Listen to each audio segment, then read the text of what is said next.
দেখ, আজকে যে পিজিইপি চ্যাপ্টারটা চলছিল, সেই চ্যাপ্টারে আজকে নেক্সট টপিক নিয়ে আলোচনা করব। ডেপ্রিসিয়েশন কমপ্লিট হয়ে গেছে, ঠিক আছে? ডেপ্রিসিয়েশন কমপ্লিট হয়ে গেছে। নেক্সট টপিক যেটা থাকবে, ডেপ্রিসিয়েশন তো আসবে পরীক্ষায় 6-7 নম্বরে আসবে যেমন বলেছিলাম। এরপরে যে টপিকটা করাবো সেটা হচ্ছে পরীক্ষায় বেশ কিছু এক্সাম্পল তুলে দেবে, বলবে বলো এইগুলো কি অ্যালাউয়েবল এক্সপেন্ডিচার নাকি ডিসঅ্যালাউড এক্সপেন্ডিচার, এরকম কোশ্চেন সেট করবে, ঠিক আছে? কোনগুলো অ্যালাউয়েবল, কোনগুলো ডিসঅ্যালাউড এক্সপেন্ডিচার, সেই টাইপের কোশ্চেন করাচ্ছি, ঠিক আছে? তো থিওরিটিক্যাল কোশ্চেন, এটা পড়ার জন্য আমাকে সেকশন জানতে হবে। এই সেকশনটা পড়বো আজকে, এই সেকশনটা পড়বো, ঠিক আছে? কি লেখা আছে? সেকশন 40A সাবসেকশন 3 কি বলেছে? এই সেকশন আমাদের কি বলছে?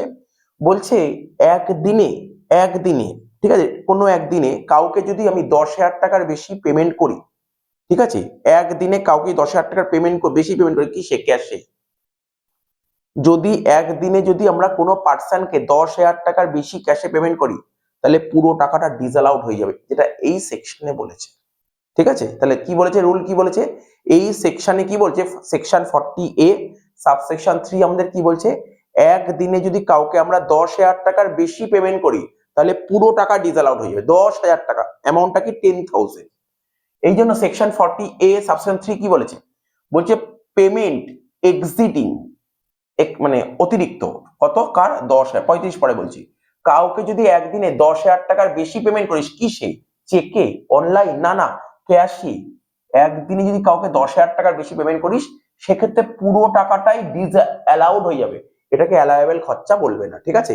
তাহলে বুঝতে পারলি কি বললাম পয়েন্টটা? অঙ্ক করতে গিয়ে এই পয়েন্টটা খুব কাজে লাগবে, ঠিক আছে? মনে রাখতে হবে, ঠিক আছে? এরকম প্রতি বছরই এরকম একটা দেয়, এই কোশ্চেনটা তুলে দেয়। 35,000 টাকা কাদের জন্য সেটা বলে দেবো। 35,000 টাকা কাদের জন্য? 35,000 টাকা বলে দিচ্ছি। কি বলছে? Any expenditure in respect of which payment has been made in excess of 10,000 INR, কি বললাম বুঝতে পারলি? একদিনে যদি তুই কাউকে 10,000 টাকার বেশি পেমেন্ট করিস, ঠিক আছে, তাহলে সেক্ষেত্রে পুরো টাকা ডিসঅ্যালাউড হয়ে যাবে। আচ্ছা স্যার, ধরুন একদিনে কাউকে 10,000 জায়গায় 9,500 টাকা পেমেন্ট করলাম, ডিসঅ্যালাউড হবে না, অ্যালাউয়েবল খরচা বলবে, ওটাকে বলবে অ্যালাউয়েবল খরচা, অর্থাৎ অ্যালাউ করবে এই খরচাটাকে, ঠিক আছে? তো কিন্তু 10,000 টাকার বেশি পেমেন্ট করলে ওটা হয়ে যায় ডিসঅ্যালাউড, ঠিক আছে? তো আচ্ছা, এবার বলছে তুই অ্যাকাউন্ট পেই চেক, কি বলেছে? অ্যাকাউন্ট পেই চেকের মধ্যে পেমেন্ট করতে পারিস, তুই অ্যাকাউন্ট পেই ব্যাংক ড্রাফটের মধ্যে পেমেন্ট করতে পারিস, তুই ইলেকট্রনিক ক্লিয়ার সিস্টেম হয় না পেমেন্ট করতে থ্রু ব্যাংক, যেমন এখন ইউপিআই বেরিয়ে গেছে, ফোন পে, জিপে, গুগল পে, হোয়াটসঅ্যাপ মানি, এদের মধ্যে পেমেন্ট করতে পারিস, ঠিক আছে? এদের মাধ্যমেও তুই পেমেন্ট করতে পারিস। এবার বলছে এক্সেপশন, বললাম না 35,000 টাকার ব্যাপারটা, এক্সেপশন 10,000 টাকা, যারা এই বিজনেসে যুক্ত আছে তাদের জন্য 10,000 টাকা অ্যাপ্লিকেবল। যারা এই বিজনেস অর্থাৎ যারা ট্রান্সপোর্ট বিজনেসে যুক্ত আছে তাদের জন্য 10,000 টাকা অ্যাপ্লিকেবল নয়, ওদের জন্য 35,000 টাকা, ঠিক আছে? ওদেরকে তুমি যদি একদিনে 35,000 টাকার বেশি পেমেন্ট করো তখন ডিসঅ্যালাউড, 10,000 টাকা নয়। কাদের জন্য? যারা ট্রান্সপোর্ট বিজনেসে যুক্ত আছে, ঠিক আছে? এবার এইটা তখনই মাথায় পুরো ভালো করে ঢুকবে যতক্ষণ না এর উপর দুটো তিনটে এক্সাম্পল দেখবো, ততক্ষণ মাথায় ঢুকবে না, ঠিক আছে? তো দেখ, আমি এক্সাম্পল রেখেছি, এখানে এক্সাম্পল লিখেছি, দেখ এক্সাম্পল লিখেছি, ভালো করে বুঝতে পারবি, কোনো সমস্যা নেই অঙ্কটায়। কি বলেছে এখানে দেখ, দেখতে পাচ্ছিস স্ক্রিনে, from the following information determine the amount of disallowance as per section 40A subsection 3। কি বলেছে? এক্স কোম্পানি পে করেছে স্যালারি কাকে? এ কে পে করেছে, বি কে পে করেছে, সি কে পে করেছে। স্যালারি কাকে পে করেছে? এ কে পে করেছে, বি কে পে করেছে, সি কে পে করেছে। কিসে পে করেছে? স্যালারিটা ক্যাশে। তাহলে এ কে 8,000 টাকা পে করেছে, ভাব, অ্যালাউ করবে 8,000 টাকা। বি কে 10,000 টাকা পে করেছে, এটাও অ্যালাউ, 10,000 টাকার বেশি হলে ডিসঅ্যালাউ, 10,000 টাকাও অ্যালাউ, 10,001 টাকা হলে ডিসঅ্যালাউ হতো। আর এখানে 12,000 টাকা পে করছে, এখানে হচ্ছে এই সিট টাকাটাই ডিসঅ্যালাউ, 12,000 টাকারই ডিসঅ্যালাউ, ঠিক আছে? দেখবি এর অ্যান্সারটা কি লিখেছে, এই দেখ অ্যান্সারটা লেখাও আছে, দিয়ে দিয়েছি। অ্যান্সারটা কি দিয়েছে?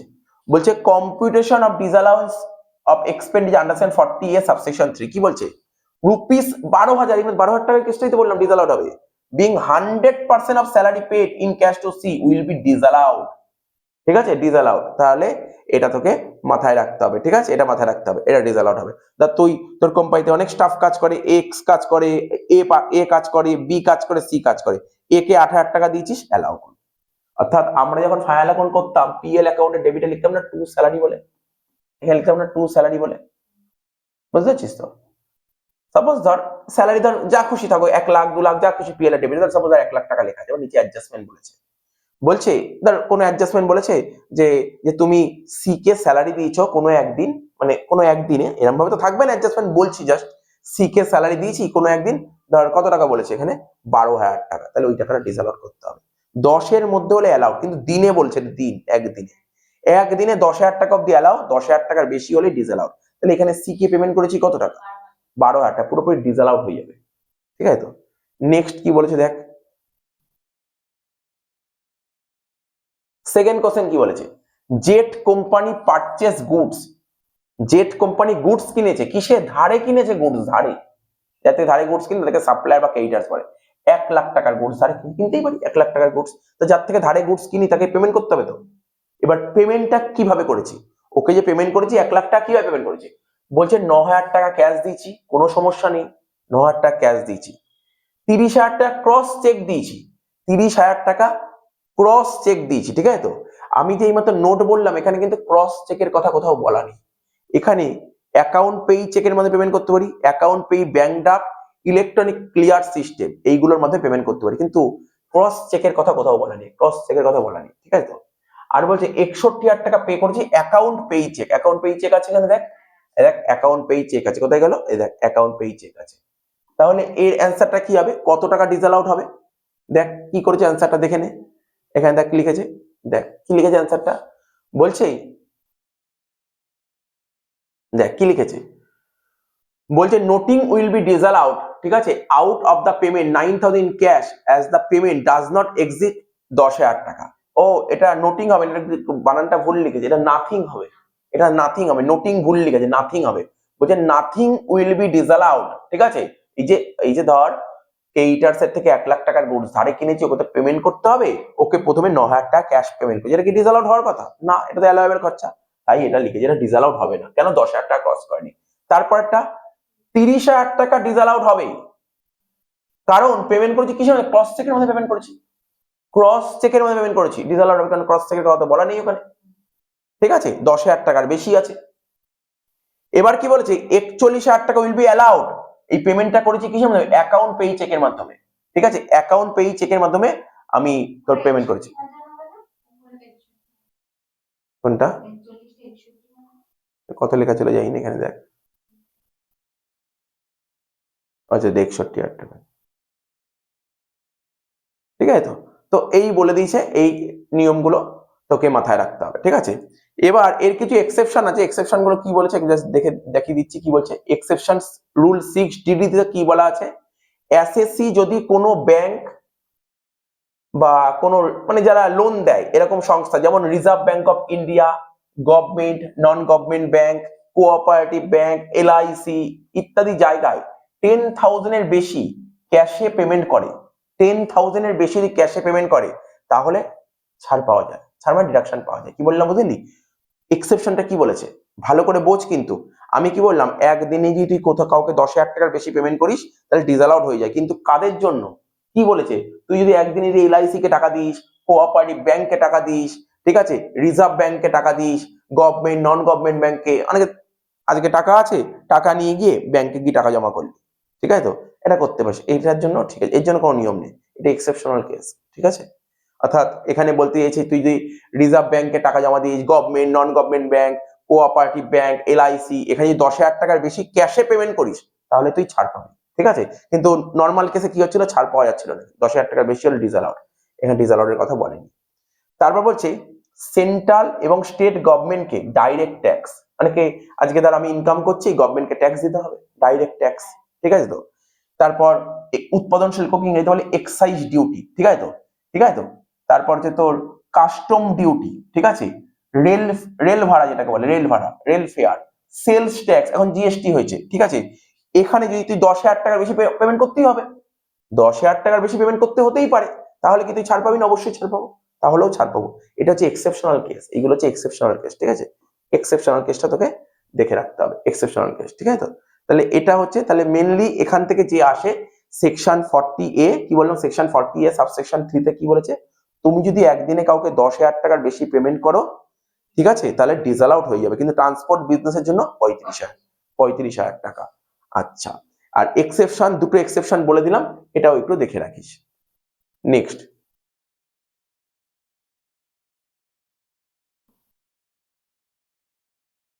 দেখ কি বলেছে, নেক্সট অঙ্কটা কি বলেছে দেখ, Shrutinath makes the following payment in cash, ক্যাশে পেমেন্ট করেছে, ক্যাশ বলে দিয়েছে, determine the allowable and disallowed part of the expenses.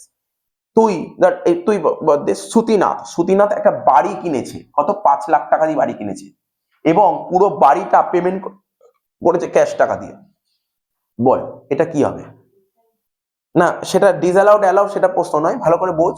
আজকে ধর এই শ্রুতিনাথ একটা বাড়ি কিনেছে 5 লাখ টাকা দিয়ে, ঠিক আছে তো, এবং বাড়ি কিনতে গেলে টাকা পেমেন্ট করতে হবে, তো ও টাকাটা পেমেন্ট করেছে কিসের মাধ্যমে দেখ, ক্যাশ টাকা দিয়ে, পুরো টাকাটাই ক্যাশে পেমেন্ট করেছে। তাহলে কি বলবি, স্যার 10,000 টাকার বেশি ডিসঅ্যালাউড, তাই তো? অ্যাকচুয়ালি এখানে ওই সিনারিও আসলোই না, আমার মাথায় আসলো না 10,000 টাকার কেসটা। কারণ কি, বাড়িটা আছে না, বাড়ি কেনা হচ্ছে এক ধরনের ক্যাপিটাল এক্সপেন্ডিচার, বাড়ি হচ্ছে এক ধরনের ক্যাপিটাল এক্সপেন্ডিচার। তো ক্যাপিটাল এক্সপেন্ডিচার তো কোনো জায়গায় নেই।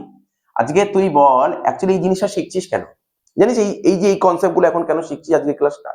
আমরা যখন ফাইনাল অ্যাকাউন্ট করতাম, ফাইনাল অ্যাকাউন্টে কি করতাম, পিএল অ্যাকাউন্ট করতাম, তো ফাইনাল অ্যাকাউন্টে তো পিএল অ্যাকাউন্ট মানে কি, ট্রেডিং, তারপরে তো পিএল করতাম। তা পিএল এর ডেবিটে সমস্ত খরচ লিখতাম একটা একটা করে, ইনডাইরেক্ট খরচা লিখতাম, তো সেই খরচাটা ধর পার্টিকুলার কোনো একটা খরচা পিএল এর ডেবিটে লিখতে পারবো কি পারবো না, সেটা নিয়ে ধর আমি কোনো একটা খরচা পিএল এর ডেবিটে আমি একটা খরচা লিখেছি 10 টাকা। এবার ইনকাম ট্যাক্স কে বোঝাতে হবে যে অরিজিনালি এটা আমার খরচা হয়েছে, ওদের প্রমাণ করে দেখাতে হবে। কি বললাম বুঝতে পারছিস তো? তাহলে তুই দেখ প্রথমেই ক্যান্সেল হয়ে গেল। তুই বিল্ডিং কিনলে, কখনো বিল্ডিং কিনলে বিল্ডিং পিএল এর ডেবিটে লিখতাম কখনো? বিল্ডিং তো ক্যাপিটাল এক্সপেন্ডিচার, পিএল এ কোন আইটেম আসতো, রেভিনিউ এক্সপেন্ডিচার আসতো। বিল্ডিং কখনো পিএল এ আসতো, বিল্ডিং তো ব্যালেন্সে চলে, তো ক্যাপিটাল এক্সপেন্ডিচার। তো সুতরাং মাথায় রাখতে হবে, এটা এমনি আগেই ক্যান্সেল হয়ে গেল, এ তো আগেই ক্যান্সেল, এ তো ওই প্রশ্নই আসলো না ওখানে। তার মানে এটা কি, এটা তো ডিসঅ্যালাউড এক্সপেন্ডিচার, কেন, এটা ক্যাপিটাল এক্সপেন্ডিচার বলে।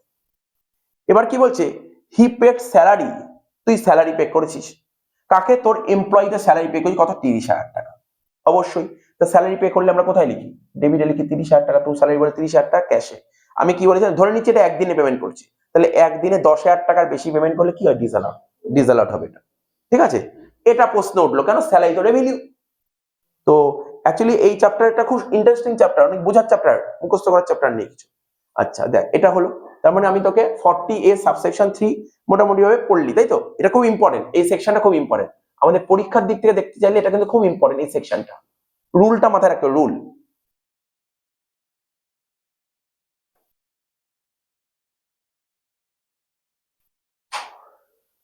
আচ্ছা দেখ, এরপরে একটা অঙ্ক করেছি, ছোট ছোট অঙ্ক। রাম পারচেস আ বিজনেস, রাম একটা বিজনেস কিনেছে, ঠিক আছে, বিজনেস কিনেছে 5 লাখ টাকা দিয়ে বিজনেস কিনেছে, ঠিক আছে, এবং ক্যাশের মাধ্যমে পেমেন্ট করেছে। ওই একই দেখ না, এই এখন যে উদাহরণ বলে সেটাই তো, সেমই তো, এখন যেটা করালাম সেটাই তো। দেখ, রাম একটা বিজনেস কিনে 5 লাখ টাকা দিয়ে, আজকে তুই একটা বিজনেস কিনেছিস, এটা কি ধরনের খরচ বল, এটা তো ক্যাপিটাল খরচা, তো ক্যাপিটাল খরচা তো অলরেডি ডিসঅ্যালাউড, তো আর কোনো অ্যালাউয়েবল খরচা নেই। কখনোই এই মাথায় আসে স্যার কেন ডিসঅ্যালাউড হয়, তুই বল, বিল্ডিং কিনলি, মেশিন কিনলি, ফার্নিচার কিনলি, তুই কোনো পিএল এর ডেবিটে লিখতি, পিএল এর ডেবিটে যেইগুলো লিখতাম সেইগুলোর কথাই বলা হচ্ছে, এটা লিখতাম না। তুই তুই আজকে বিজনেস করছিস, তোর কোম্পানিতে কোনো এমপ্লয়ি বা স্টাফকে 20,000 টাকা স্যালারি দিয়েছিস এমপ্লয়িকে, তাহলে 10,000 টাকার বেশি পেমেন্ট করেছিস, পুরো টাকায় ডিসঅ্যালাউড হয়ে যাচ্ছে, হয়ে গেল। এবার দেখ, এবার সেকশন চলে আয়, সেকশন। বই অনেক বড় বড় নোট লেখা আছে, আমি ছোট করেছি নোটগুলোকে। সেকশন 40, অ্যাকচুয়ালি তোর পরীক্ষায় না একটা 15 নম্বর অঙ্ক দেবে, বুঝিস তো, 15 নম্বর অঙ্ক দেবে, বলবে কি একটা কোশ্চেন দিয়ে দেবে, কেমন কোশ্চেন দেবে জানিস, তোকে একটা ট্রেডিং পিএল দেবে, বুঝতে পারছিস, আমি তোকে দেখাবো কেমন কোশ্চেন দেয়, একটা অঙ্ক দেখায়, তাহলে তুই বুঝতে পারবি, একটা অঙ্ক দেখায় কেমন দেয়, তুই বলে দিচ্ছি। এই যে তোকে যে এখন ছোট ছোট পাঠ করাচ্ছি, এটা কিন্তু বড় অঙ্ক করতেও কাজে লাগবে।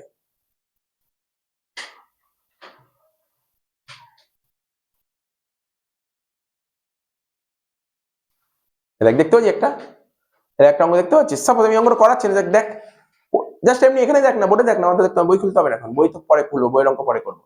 ধর পরীক্ষার হলে না এরকম একটা অঙ্ক দিয়ে দেবে, দেখি একটা কি লেখা আছে, এটা কি দেখতে পাচ্ছি, দেখে দেখে দেখে চেনে দেওয়া লাগছে, এটা কি লেখা আছে, এটা প্রফিট অ্যান্ড লস অ্যাকাউন্ট। পরীক্ষার হলে তোকে এরকম প্রফিট অ্যান্ড লস অ্যাকাউন্ট দিয়ে দেবে।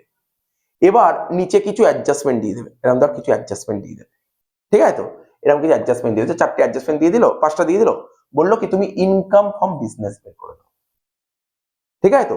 এইবার তাহলে বল এই যে প্রফিট অ্যান্ড লস অ্যাকাউন্ট, আজকে ধর আমি একটা ব্যবসা করছি, ঠিক আছে, আজকে ধর আমার একটা কোনো বিজনেস আছে, তাহলে বছরের শেষে বিজনেস থেকে আমি যে বিজনেস করছি তাহলে তো বিজনেসের লাভ লোকসান কিছু হতে পারে, তা আমি এটা একটা হিসাব রাখতে যাই, ব্যবসা করে কত টাকা লাভ করলাম বা কত টাকা লস করলাম এর হিসাবটা রাখতে হবে। তার জন্য আমি ধর এত সারাক্ষণ কাজে ব্যস্ত, বা ধর আমি অ্যাকাউন্ট সম্পর্কে নলেজই নেই, আমি কি করে করব, তার জন্য আমাকে কাকে রাখতে হবে, কোন একজন অ্যাকাউন্টেন্টকে রাখতে হবে যে আমার বিজনেসটা দেখাশোনা করবে। তো ওই তো আমার বিজনেসের ট্রেডিং পিএল ব্যালেন্স শিট করবে, ওই তো ফাইনাল অ্যাকাউন্ট করবে, তা ওই তো আমাকে বলবে যে কত টাকা প্রফিট হয়েছে, হ্যাঁ কি না। এবার ও আমাকে বলবে যে স্যার আপনার এত টাকা প্রফিট হয়েছে, ওই প্রফিটের উপর বেস করে তো আমি গভর্নমেন্টকে ট্যাক্স দেবো। আচ্ছা, আমি যে অ্যাকাউন্টেন্টকে রেখেছি, ওকে মাসে মাসে মাইনা দিয়ে রেখেছি, ও কার কথা ভেবে কাজ করবে, ও গভর্নমেন্টের কথা ভেবে কাজ করবে, ইনকাম ট্যাক্সের কথা ভেবে কাজ করবে, নাকি আমার কথা শুনে কাজ করবে? আমার কথা শুনে কাজ করবে। ও কি চাইবে, যত যত আমার প্রফিট কম দেখানো যায়, হ্যাঁ কি না। আজকে জানিস যারা বড় বড় বিজনেসম্যান হয়, ওরা দুটো অ্যাকাউন্টেন্ট রাখে, দু রকমের অ্যাকাউন্টেন্ট হয়। একটা হচ্ছে পাকা পাকা খাতা দেখে, একটা কাঁচা খাতা দেখে। কাঁচা খাতা যারা কম্পিউটার হিসাব করে, ঠিক আছে, পাকা খাতা মানে যেটা মেন হিসাব থাকবে, ঠিক আছে, এই বলে না আগের দিনে মুন্সি টাইপের, ঠিক আছে, মেন হিসাব থাকবে, ওটা খাতা কলমে করে, মানে কেউ খাতায় লেখে, ঠিক আছে, অনেক বড় বড় দোকানে আছে খাতায় লেখে, ওটা পুরো মেন হিসাব থাকবে যেটা মালিকের কাছে থাকে। আর একটা থাকে কি ইনকাম ট্যাক্সের দৃষ্টিভঙ্গিতে একটা হিসাব, বুঝলি তো। তো ওই অ্যাকাউন্টেন্ট যে কম্পিউটার কাজকর্ম করবে, ও চেষ্টা করবে কি যত খরচ কম দেখানো, মানে সরি, যত প্রফিট কম দেখানো যায়। আর প্রফিট কি করে কম দেখাবে, খরচা বেশি দেখাতে হবে, তো ও সবসময় চাইবে খরচা বেশি করে দেখাতে। ইনকাম ট্যাক্স অফিসারও জানি এটা করবে। তাহলে তাহলে ইনকাম ট্যাক্স কি করে মানবে, ইনকাম ট্যাক্সে প্রমাণ করতে হবে এটা তোমার অরিজিনাল খরচা হয়েছে, আর সেইগুলোই তোকে এখন শিখতে হবে, ঠিক আছে তো। তারপর তুই অঙ্ক করতে পারবি। যেমন দেখ না, সাপোজ ধর এখানে দেখ আইটেম দেখতে পাচ্ছিস তো, সাপোজ ধর এখানে ধর তোকে বলছি, ধর ধর এই যে এলআইসি প্রিমিয়াম, এমন না যে এই খরচাটা করেনি মালিক ধর নিজের লাইফের উপর এলআইসি দিয়েছে, ধর 5,000 টাকা এলআইসি দিয়েছে, সত্যি খরচ করেছে, সত্যি টাকা বের করেছে। এবার অ্যাকাউন্টেন্ট শুনে এই কথাটাই লিখেছে এখানে, কিন্তু ইনকাম ট্যাক্স অফিসার বাধা দিয়েছে, বলছে তুমি এটা লিখতে পারো না। স্যার কেন, খরচা হয়ে লিখতে পারবো না কেন? কারণ তুমি তো বিজনেস করছো এখানে। এই যে এই এলআইসি মানে কি, মালিকের পার্সোনাল খরচা, তা পার্সোনাল খরচা তুমি কেন বিজনেসে হাত দেবে, বিজনেস থেকে কেন নেবে? এই কারণের জন্য এটাকে বলবে, এটাকে তুমি এখানে যে খরচ লিখেছো এটা লেখা উচিত নয়, লিখো না, কাটো। বুঝতে পারলি কি বললাম? এরকম অনেক পয়েন্ট আছে। যেমন ধর সাপোজ ধর এখানে প্রভিশন ফর ব্যাড ডেট মানে কি, ধর নেক্সট ইয়ারে আমার ব্যাড ডেট হতে পারে, কোনো কাস্টমার টাকা মারতে পারে, তার জন্য টাকা সরিয়েছে। বলছে না, ইনকাম ট্যাক্স অফিসার বলছে না তুমি এটা লিখতে পারো না। বলছে কেন লিখতে পারবো না? কারণ হচ্ছে ও তোমার টাকা মেরে দেবে বলে তুমি মনে করছো, টাকা তো নাও মারতে পারে। তাহলে তুমি কি করে শিওর হলে? ও তার মানে এটাও লেখা যাবে না। তার মানে বুঝতে পারলি, এই নিয়ে ডিবেট বসে ইনকাম ট্যাক্স আর অ্যাকাউন্টেন্টের মধ্যে, ঠিক আছে তো। তো ইনকাম ট্যাক্স এইগুলো মানে না, তো অরিজিনাল প্রমাণ দেখাতে হবে যে না সত্যি তো এটা দেখানো উচিত। সাপোজ ধর এখানে ধর স্যালারি এখানে 21,000 টাকা লিখেছে। এখন ধর সত্যিই তো আজকে আমার কোম্পানিতে যে স্টাফ আছে, স্টাফদের 21,000 টাকা স্যালারি দিয়েছি, আমি এটা প্রমাণ করে দেখালাম ইনকাম ট্যাক্স অফিসারকে, বললো ঠিক আছে তুমি দেখাতে পারো। কি বললাম বুঝতে পারলি? প্রমাণ দিতে হবে যে দেখাতে পারো কি পারো না। তো এটাই হচ্ছে তোর এটা তো জানা কেন দরকার, বুঝতে পারছি? এটা অঙ্ক 15 নাম্বার আসবেই পরীক্ষায়, ঠিক আছে। তাই অঙ্ক খুব সোজা। এ তো আমাকে যদি কেউ বলে স্যালারি বল, হাউস প্রপার্টি বল, সবার চেয়ে চ্যাপ্টার সোজা। ক্যাপিটাল গেনের চেয়ে চ্যাপ্টার সোজা, সবচেয়ে সোজা চ্যাপ্টার এটা, হেভি সোজা চ্যাপ্টার এটা, শুধু বোঝার ব্যাপার। একটা অঙ্ক ভালো করে বুঝলে সব অঙ্ক পারা যাবে। এই চ্যাপ্টারটা এত সুন্দর। দেখতে পেজ নেওয়ার কথা ছিল,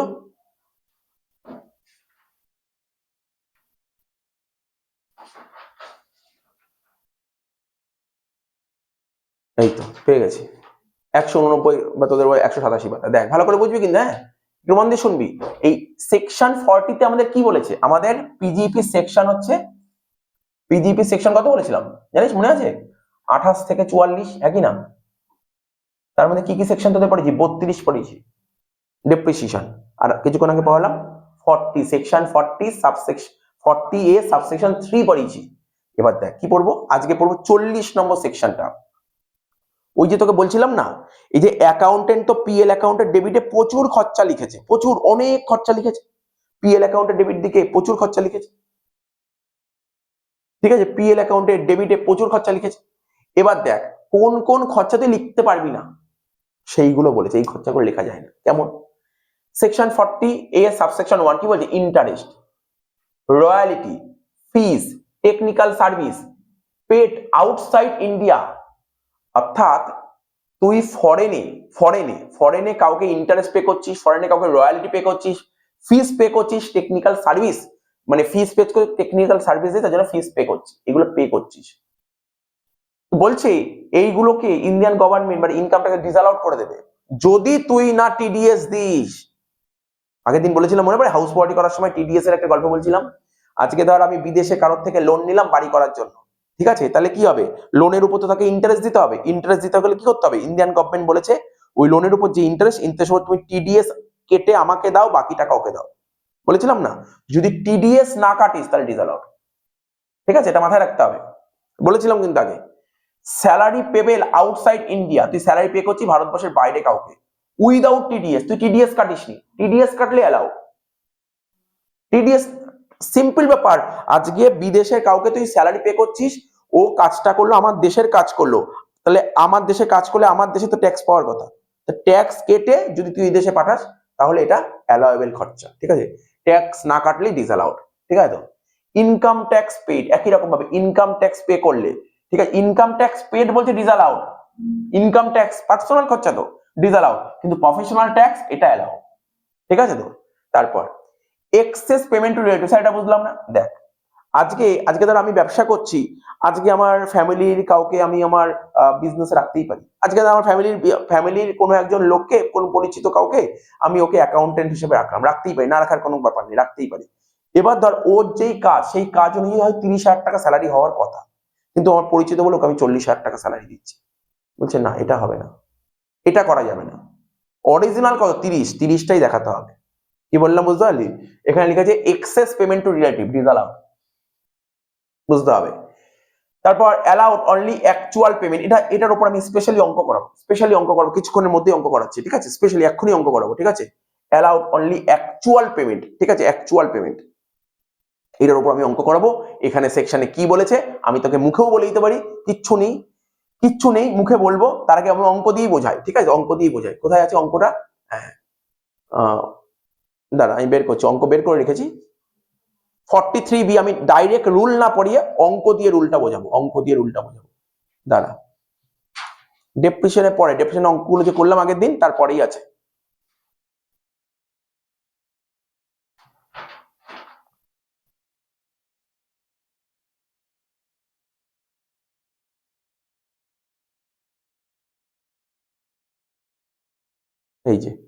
এই যে 7 নম্বর অঙ্কটা দাগ দিতে, এটা হচ্ছে স্পেশালি 43B অঙ্ক,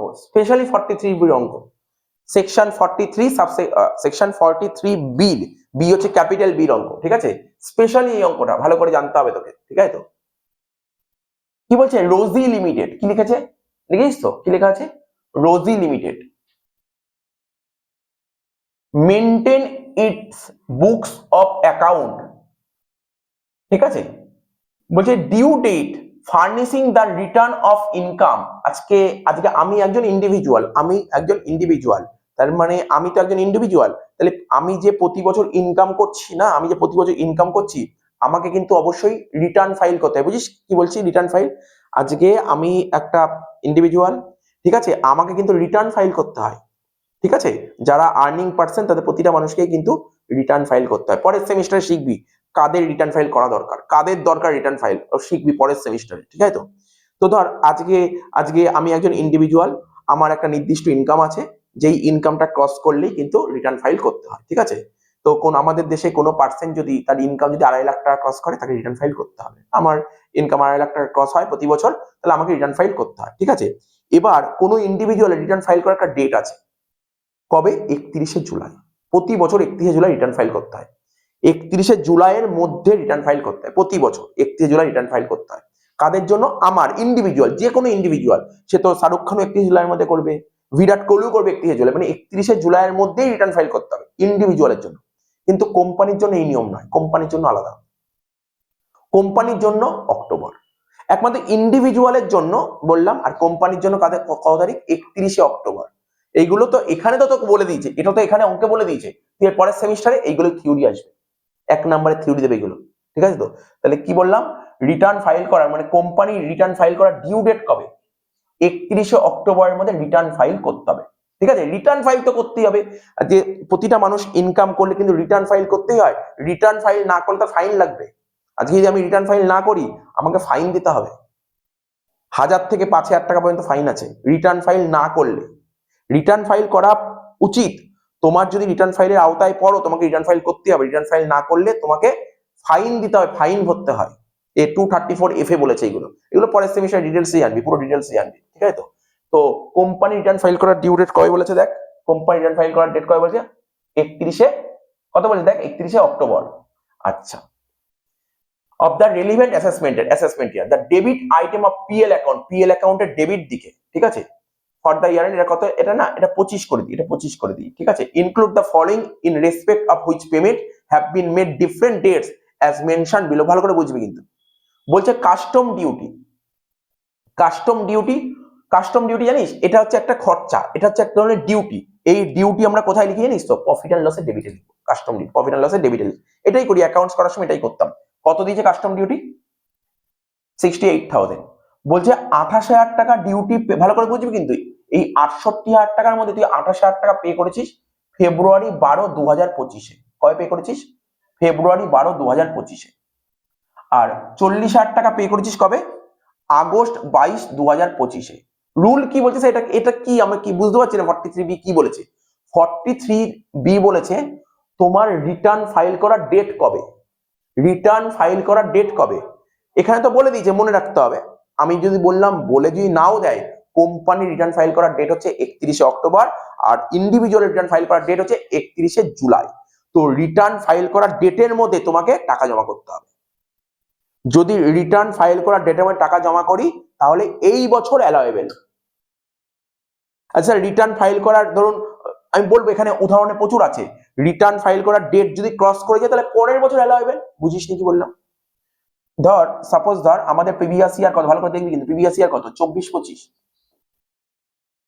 তাহলে কত হচ্ছে? 1/4/24 থেকে 31/3/25। তুই দেখ, এটাই তো আমাদের প্রিভিয়াস ইয়ার। তুই পেমেন্ট করেছিস কবে? প্রথমটা 12ই ফেব্রুয়ারি, স্যার এখানে পেমেন্ট করেছি 12/2/25, হয়ে গেল, কোনো সমস্যা নেই। এ তো তুই নিজেই বুঝিস, স্যার অ্যালাউ করবে তো। এই বছর এটা, এই যে এইটা হচ্ছে এমন একটা খরচা, এটা ইনকাম ট্যাক্স অফিসার বলেছে এই খরচা তো করতেই হবে বিজনেস করতে গেলে, এটা অ্যালাউ, এটা অ্যালাউয়েবল খরচা। কিন্তু অ্যালাউয়েবল খরচা বললে তার মধ্যে আবার ভাগ আছে, তার মধ্যে ভাগ আছে। আদৌ কি এটা এই বছরে খরচা দেখানো যাবে নাকি পরের বছরে দেখাতে হবে, এটা ব্যাপার। তাহলে তুই বললি স্যার এটা তো এই বছর পেমেন্ট করেছি, এই বছরের খরচা। এবার দেখ আরেকটা পেমেন্ট করেছি কবে? 22 আগস্ট। 22 আগস্ট কবে? এরপরে ক্রস করে যাচ্ছে ধর এরকম সময় 22/8/25। এখন ধর যে এই নিয়ম জানে না, সে বলবে না স্যার এটা তো এই বছরে খরচা দেখাতে পারবে না, পরের বছরে।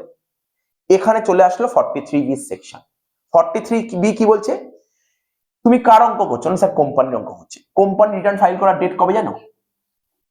31 অক্টোবর 25। তাহলে তুমি কি 31 অক্টোবরের আগে তুমি পেমেন্ট করেছো? হ্যাঁ পেমেন্ট করেছি, তাহলে তুমি এই বছরই ছাড় পাবে। বুঝতে পারলি ব্যাপারটা, গল্পটা কি? কিচ্ছু নেই, জাস্ট এই ছোট্ট একটা রুল, ছোট্ট একটা রুল। তাহলে বুঝতে পারলি, এই নিয়ে কোনো ডাউট নেই এখানে, এখানে কোনো ডাউট নেই। দেখবি কি লেখা হয়েছে,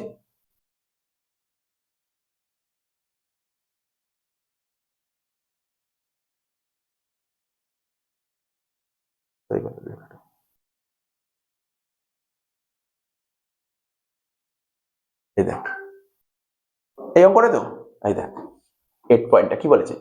custom duty of ₹68,000 is fully allowable, ঠিক আছে, as deduction under section 43B for the assessment year 25-26 as the same has been paid, ঠিক আছে, before the due date of furnishing of return of income of the relevant previous year। লাইনটার মানে কি বলছে বুঝিস তো? এটাই বলেছি, রিটার্ন সাবমিট করার আগেই তুমি পেমেন্ট করেছো তাই তুমি অ্যালাউয়েবল। ব্যাস হয়ে গেল, সিম্পল জিনিস, সিম্পল কথা। 2 নম্বর পয়েন্টটা দেখ, বি। বোনাস, কাকে বোনাস পে করছি? এমপ্লয়িকে। তুই ভাব, আজকে তুই বিজনেস করছিস, তোর কিছু স্টাফ আছে, তাদেরকে বোনাস পে করছিস, এটা এটা অ্যালাওয়েবল খরচা কি ডিসঅ্যালাউড খরচা? কোশ্চেন পড়তে হবে, শুধু এইটুকু ভাব। আজকে আমি ব্যবসা করছি, আমার যে সমস্ত স্টাফ আছে তাদেরকে বোনাস দিচ্ছি, এই খরচা আমি পিএল ডেবিটে লিখতে পারবো কি পারবো না? অফকোর্স লিখতে পারবো। তো ওদের কাজ করছি, ওদেরকে দিয়ে কাজ করাচ্ছি, ওদেরকে বোনাস দিতেই হবে, এটা অ্যালাওয়েবল খরচা। কিন্তু কিন্তু তার মধ্যে আমার ভাগ বলেছে কি, তুই 52,000 টাকায় পেমেন্ট করেছিস, 40,000 টাকা পে করছিস কবে? 5 এপ্রিল 2025। তো 5 এপ্রিল 2025 ডিউ ডেটের মধ্যে পেমেন্ট করছিস নাকি ডিউ ডেটের পরে? তাহলে অ্যালাওয়েবল। 12,000 টাকা পে করছিস কবে? 12ই ডিসেম্বর 2025, বল। ডিউ ডেটের পরে, তার মানে এই 12,000টা ডিসঅ্যালাউড হবে। এই বছরে ডিসঅ্যালাউড, কিন্তু পরের বছরে অ্যালাউড। দেখ কি লিখেছে, কথাটা কি বলেছে দেখ। বলছে out of bonus 52,000, 40,000 which has been paid before the due date of furnishing the return of income of the relevant previous year shall be allowed as deduction in the assessment year 25-26. The balance 12,000 not paid within the period specified in the section 43B shall not be allowed as deduction for the said assessment year. এই assessment year তুই ছাড় পাবি না। However, bonus 12,000 paid on December 12, 2025 will be allowed as deduction in the previous year 25-26. লাইনের মানে বুঝতে পেরেছিস? এই যে 12,000 টাকা, এই প্রিভিয়াস ইয়ার 24-25 ছাড় পাওয়ার বদলে 25-26 ছাড় পাবি। ছাড় তো পাবি, এই বছর না পেয়ে পরের বছর ছাড় পাবি, এটাই বলেছে, আর কিছু নেই। সিম্পল কথা বলেছে। এরকম 43B অঙ্ক কোনদিন পরীক্ষায় আসেনি, বাট তোর নিয়ম জেনে রাখতে হবে। আর পরীক্ষায় 43B তো পুরো হুবহু আসে না, ধর এই যে এতগুলো পয়েন্ট, কোনো একটা পয়েন্ট তুলে দেবে, জাস্ট জানতে হবে, না জানলে লিখতে পারবি। এরকম কোশ্চেন তো পরীক্ষায় অ্যাটেন্ড করতে হয়, এরকম কোশ্চেন এক একটা পার্ট দেবে, এক এক নাম্বার। সি কি বলেছে? Employer contribution to provident fund. Provident fund পড়েছি স্যালারি, তো প্রভিডেন্ট ফান্ডে মানে মালিক, আজকে ধর আমি একটা চাকরি করছি, তাই প্রতি মাসে যা মাইনে পাবো তার থেকে তো প্রভিডেন্ট ফান্ডে কিছু কাটাই। এবার যারা ধর মালিক, সেম টাকা মালিকও দেয়, তাই তো? তাহলে মালিক প্রভিডেন্ট ফান্ডে যে টাকাটা কন্ট্রিবিউট করে, এটা কি বিজনেসের খরচা, হ্যাঁ কি না? এই বিজনেসের খরচা পিএল আর ডেবিটে লিখতেই পারি আমরা এই খরচাটা। কত? 60,000 টাকা খরচা করেছে, যার মধ্যে 30,000 টাকা পে করেছে ফেব্রুয়ারি 25-এ, ঠিক আছে তো? তার মানে এটা তো অ্যালাওয়েবল খরচা, এটা তো অ্যালাওয়েবল খরচা। 12,000 টাকা পে করেছে এপ্রিল, কবে? এপ্রিল 25-এ, এটাও অ্যালাওয়েবল খরচা। আর 18,000 টাকা পে করেছে 15ই ডিসেম্বর 25-এ, এটা অ্যালাওয়েবল নয়। বুঝতে পারলি? দেখ এটাই লিখেছে, এবার বুঝে গেলি ব্যাপারটা। 43B কি লিখেছে? 30,000 টাকা পে করি ফেব্রুয়ারি 22-25-এ, এটা কি হবে? অ্যালাওয়েবল। 12,000 টাকা পে করি 18 এপ্রিল 25, এটা কি? এটা বলছে ডিডাক্টেবল। ওই দেখ, তুই দেখ কি লিখেছে, জাস্ট ইচ্ছা করে লেখা চেঞ্জ করেছে, একই লেখা। বলছে অ্যালাওয়েবল এই প্রিভিয়াস ইয়ার, এটা কি লিখেছে? ডিডাক্টেবল এই প্রিভিয়াস ইয়ার, লাইনের মানে তো একই। আরে ডিডাক্টেবল মানেই তো অ্যালাওয়েবল, ঠিক আছে তো? আর 18,000 টাকা পে করি December 15, 2025 is deductible in the previous year. কবে? কোন প্রিভিয়াস ইয়ারে ছাড় পাবো? পরের বছর, তাই লিখেছে। তাহলে কিছু নেই, এমন কিছু লেখা লিখেনি নাকি, বুঝতে পারছিস না কোশ্চেন? খুব সুন্দর সিম্পল। এই একটা অঙ্ক করাতে 43B মাথায় ঢুকে যাবে। তুই থিওরি পড়াচ্ছে, এই একটা অঙ্কের মধ্যে 43B মাথায় ঢুকে যাবে, ঠিক আছে তো? নেক্সট কি বলেছে দেখ, নেক্সট কি বলেছে? ডি নম্বর পয়েন্ট কি বলেছে?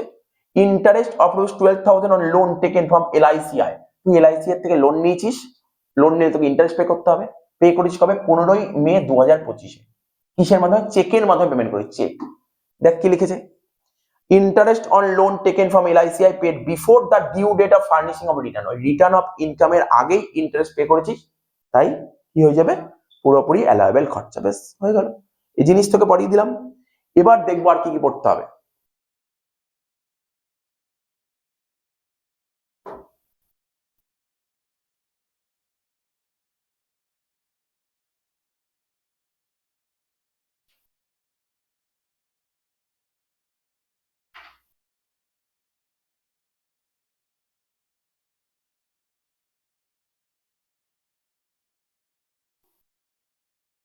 এবার দেখ, এই হলো।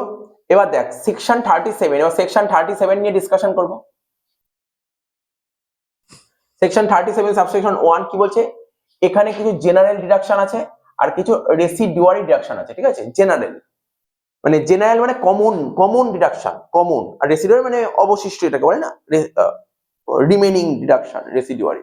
জেনারেল ডিডাকশনটা কি বলেছে দেখ, বলছে এনি এক্সপেন্ডিচার মানে এখানে কোনগুলো বলতো, কোন কোন খরচা তুই পিএল ডেবিট, আগের গুলো বললাম কোন কোনগুলো তুই লিখতে পারবি না, আর এবার বলছি কোন কোনগুলো তুই লিখতে পারবি।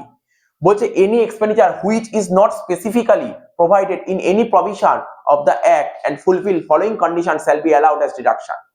ঠিক আছে তো, কি বলেছে প্রথমে, ইট মাস্ট বি রিয়াল, তুই যে খরচা করছিস খরচাটা সত্যি রিয়ালিটি হতে হবে, হ্যাঁ এই খরচাটা করেছি রিয়াল হতে হবে, রিয়াল, বা এন্ড নট নোশনাল, কাল্পনিক হলে চলবে না, রিয়াল হতে হবে খরচাটা, ওই কল্পনা করলাম এনে হবে না, এটা হলে এটা হতো ওরম না, রিয়াল হতে হবে, নোশনাল হওয়া যাবে না, ফিকটিসিয়াস মানে বুঝিস তো, ফিকটিসিয়াস হওয়া চলবে না, এই অবাস্তব কোনো একটা খরচা, না না এরকম হবে না, রিয়াল হতে হবে। তা বলছে কি, it must be expended wholly and exclusive for the purpose of business, যে তুই যে খরচাটা করবি এটা বিজনেস পারপাস হতে হবে, পার্সোনাল কোনো পারপাস হবে না, বিজনেসের খরচা হতে হবে। আজকে তুই ধর বলবি তুই রেন্ট বাড়ি ভাড়া দিয়েছিস, তুই বলি বাড়ি ভাড়া দিয়েছিস 10,000 টাকা, ঠিক আছে, এবার ওই 10,000 টাকা যে তুই বাড়ি ভাড়া নিয়েছিলি না, তার মধ্যে কিছুটা পোর্শন নিজে থাকার জন্য ইউজ করেছিস আর কিছুটা পোর্শন বিজনেস করেছিস, তাহলে নিজে যেইটুক সময় যেইটুক জায়গা তুই নিজে থেকেছিস ওটা আসবে না, এটা বলেছে। তারপর বলেছে কি, এই যে বললাম it must not be a personal খরচা নেওয়া যাবে, কোনো এলআইসি নেওয়া যাবে না, এলআইসি পার্সোনাল খরচা এটা নেওয়া যাবে না। It must be incurred previous year, আগের বছরই খরচা করতে হবে, ধর তুই ধর এটা আমাদের প্রিভিয়াস ইয়ার 24-25, 24-25 খরচা করলে 24-25 ছাড় পাবি, দেখা গেল তুই 22-23 খরচা করেছিস, 24 ছাড়তে নিতে পারবি না, বলছে প্রিভিয়াস ইয়ারই খরচা করতে হবে। আর এখানে কোনো ক্যাপিটাল খরচা করে মানে বিল্ডিং, তুই বিল্ডিং কিনলি ওটা তুই পিএল ডেবিটে লিখতে পারবি না বলেছে। It must be lawful and not have been incurred any purpose which is an offense or prohibited under any law. Suppose ধর তুই ধর পেনাল্টি দিয়েছিস, কেন, তুই কোনো ইল্লিগাল কাজ করিস তার জন্য পেনাল্টি দিয়েছিস, খরচা হয়েছে, তুই পিএল ডেবিট লিখবি না, না এরকম দেখাতে পারবে না। তুই ইল্লিগাল কাজ করেছিস, কোনো ধর বাইরে থেকে স্মাগলিং গুডস নিয়ে আসছিস, বা ধর তুই ধর এমন কিছু হয়েছে তুই ধরা পড়েছিস, অনেক রাত করে মাল নিয়ে আসতে গিয়ে ধরা পড়েছিস, ঠিক আছে, কোনো ফাইন দিতে হয়েছে, এই সমস্ত কোনো ফাইন কিন্তু অ্যালাউ করবে না, কোনো ফাইন অ্যালাউ করবে না, ঠিক আছে, এইগুলো মাথায় রাখতে হবে। এবার জাস্ট আমি এখানে পড়ে রিড মেরে সময় নষ্ট করবো না, একবার রিড করে নিতে পারিস কোন কোনগুলো অ্যালাউয়েবল খরচা, তার কিছু উদাহরণ তুলে ধরেছি, কোন কোনগুলো অ্যালাউয়েবল খরচা তুই একবার দেখে নিতে পারিস, আমি পড়ে রিড করে সময় নষ্ট করবো না, আমি এর উপর যে অঙ্ক হয় অঙ্কগুলোতে সময় নষ্ট করি, অঙ্কে সময় নষ্ট করি, আর কোন কোনগুলো ডিসঅ্যালাউড খরচা তার নাম দিয়ে দিয়েছি, ঠিক আছে তো, তার নাম এই দেখ এত অব্দি নাম আছে, কোন কোনগুলো ডিসঅ্যালাউড খরচা, ঠিক আছে। এবার দেখ আমি ডাইরেক্ট অঙ্কে চলে আসবো,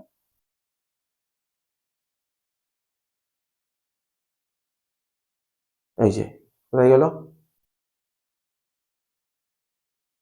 নিচে এখান থেকে এই অঙ্ক এখান থেকে চলে আসবে, অঙ্ক আমি যে লিস্ট তৈরি করেছি না এর বাইরে কোশ্চেন আসে না, অনেক সুন্দর লিস্ট করেছি, এর বাইরে দেবেন, কোশ্চেন এর মধ্যেই থাকে।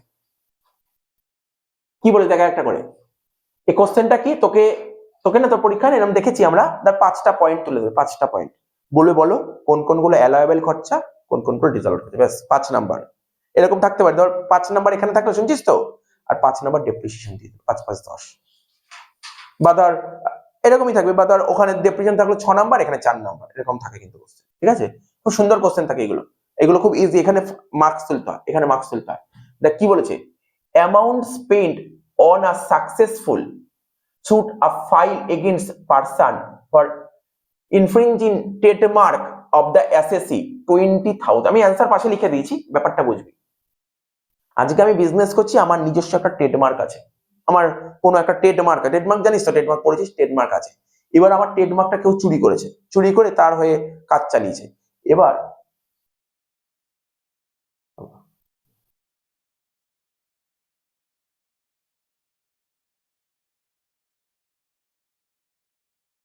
তো আমার ধর ট্রেডমার্ক চুরি করেছে, চুরি করে ও নিজের কোম্পানি চালাচ্ছে, এর জন্য আমি কেস করেছি, এই আমি কেস করেছি, আমার বিজনেস ও চুরি করেছে, আমার খরচা হয়েছে, লয়ারকে টাকা দিতে হয়েছে কেসটা জেতার জন্য, এটা কি খরচা, অবশ্যই অ্যালাউয়েবল খরচা, অবশ্যই অ্যালাউয়েবল খরচা, এখানে তাই লিখেছে, ঠিক আছে। নেক্সট কি বলেছে দেখ, তো অ্যালাউয়েবল খরচা, দেখ অ্যান্সার পাশে লিখেও দিয়েছি, তো চিন্তা করতে হবে, অ্যালাউয়েবল খরচা লিখে দিয়েছি অ্যান্সার, ঠিক আছে, পাশে লিখে দিয়েছি দেখার জন্য একবার। 2 নম্বর পয়েন্ট কি বলেছে, 2,000 টাকা খরচা করেছিস, কেন কেন খরচা করতে হয়েছে, in connection with installation of new wireless telephone connection, wireless telephone connection, তোর অফিসে বা তোর কোম্পানিতে বা ফ্যাক্টরিতে একটা ওয়্যারলেস কানেকশন সেট করেছিস, ঠিক আছে, টেলিফোনে। তাহলে বল এইটা এইটা করাতে, এটাতে তোর বিজনেসের বেনিফিটের জন্য করেছিস নাকি পার্সোনাল বেনিফিট? এটা কিসের বেনিফিট? বিজনেস বেনিফিট, অবশ্যই বিজনেসের ভালোর জন্য করেছিস, তাই তো? তাহলে এটা কি অ্যালাউয়েবল খরচা। নেক্সট কি বলেছে, এন্টারটেনমেন্ট এক্সপেন্স। এন্টারটেনমেন্ট এক্সপেন্স জানিস তো, কোম্পানিতে অনেক স্টাফ কাজ করে, অনেক ওয়ার্কার কাজ করে, লেবার কাজ করে, শুধু ওদের কাজ করালে তো হবে না, ওদেরও তো কিছু আনন্দ দিতে হবে, ঠিক আছে, ওদেরও তো কিছু এন্টারটেনমেন্ট করতে হবে, তার জন্য তো কোম্পানি খরচা হবে। তাহলে বল এটা কি খরচা? এটা অ্যালাউয়েবল খরচা, এটা অ্যালাউয়েবল খরচা। এন্টারটেনমেন্ট এক্সপেন্স 15,000 টাকা incur during previous year, allowable খরচা। সেটা দিওয়ালি উপলক্ষে খরচা হয়, দিওয়ালিতে প্যাকেট দেয়, দেখবি সমস্ত অনেক বড় বড় অনেক কোম্পানিতে দিওয়ালিতে গিফট দেয়, বা ধর 25 ডিসেম্বর, এরকম বিভিন্ন অকেশন করে, ঠিক আছে, অনেক অনেক অকেশন করে, তার জন্য কোম্পানি খরচা হয়। এগুলো ওদেরকে স্টাফদের কি করে জাগানোর জন্য করে, ঠিক আছে। এই সমস্ত কাজ করলে স্টাফরাও আনন্দ পাবে, কোম্পানিরও ভালো হবে, ভালো বেনিফিট হবে। বলছে ₹30,000 were spent in the previous year in connection with statutory income tax proceeding, ঠিক আছে। তাহলে কি বলেছে, 30,000 টাকা তুই খরচা করছিস, আগের বছর করেছিস খরচা, কেন? Statutory income tax proceeding, income ট্যাক্সের কাজ করার জন্য, এটা বিজনেস রিলেটেড খরচা করছিস, বিজনেসের জন্য, ঠিক আছে। এটা হচ্ছে তোর অ্যালাউয়েবল খরচা। এবার বলছে ইন্টারেস্ট পেড টু ব্যাংক, তুই ব্যাংককে ইন্টারেস্ট দিয়েছিস কত টাকা? 10,000 টাকা ব্যাংককে ইন্টারেস্ট দিয়েছিস।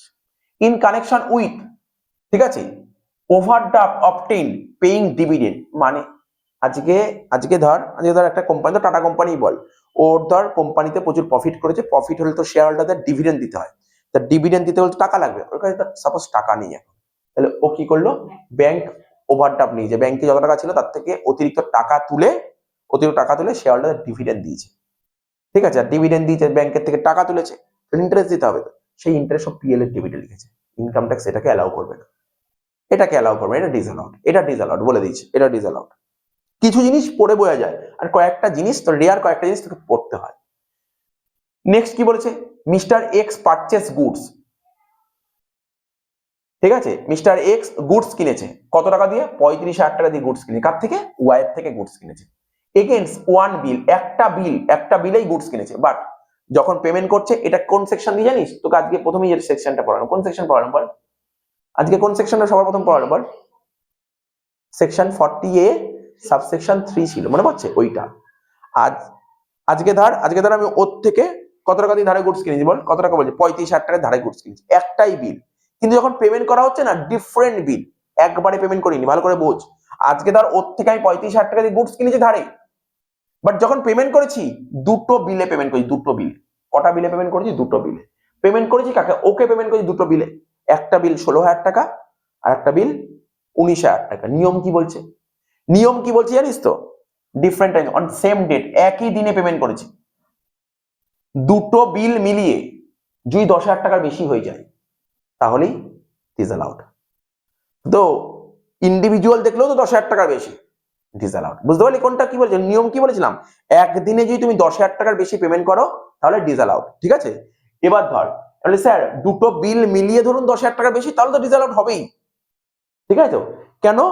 পার্টি একজনকে পেমেন্ট করছি, ভালো করে বুঝবি। ধর ওকে আমি পেমেন্ট করছি, একটা বিল 6,000 টাকা আর একটা বিল ধর 9,000 টাকা, 15,000 টাকা, ডিসঅ্যালাউড হয়ে যাবে। তো এখানে তো কোনো চাপ নেই, এখানে তো প্রেশার পড়লো না। কেন? তুই দেখেই বুঝলি দুটোই তো 10-এর উপর, এই জন্য খুব একটা প্রেশার পড়লো না, কিন্তু ভ্যালু তো কম থাকতে পারে, এটা বলে দিলাম।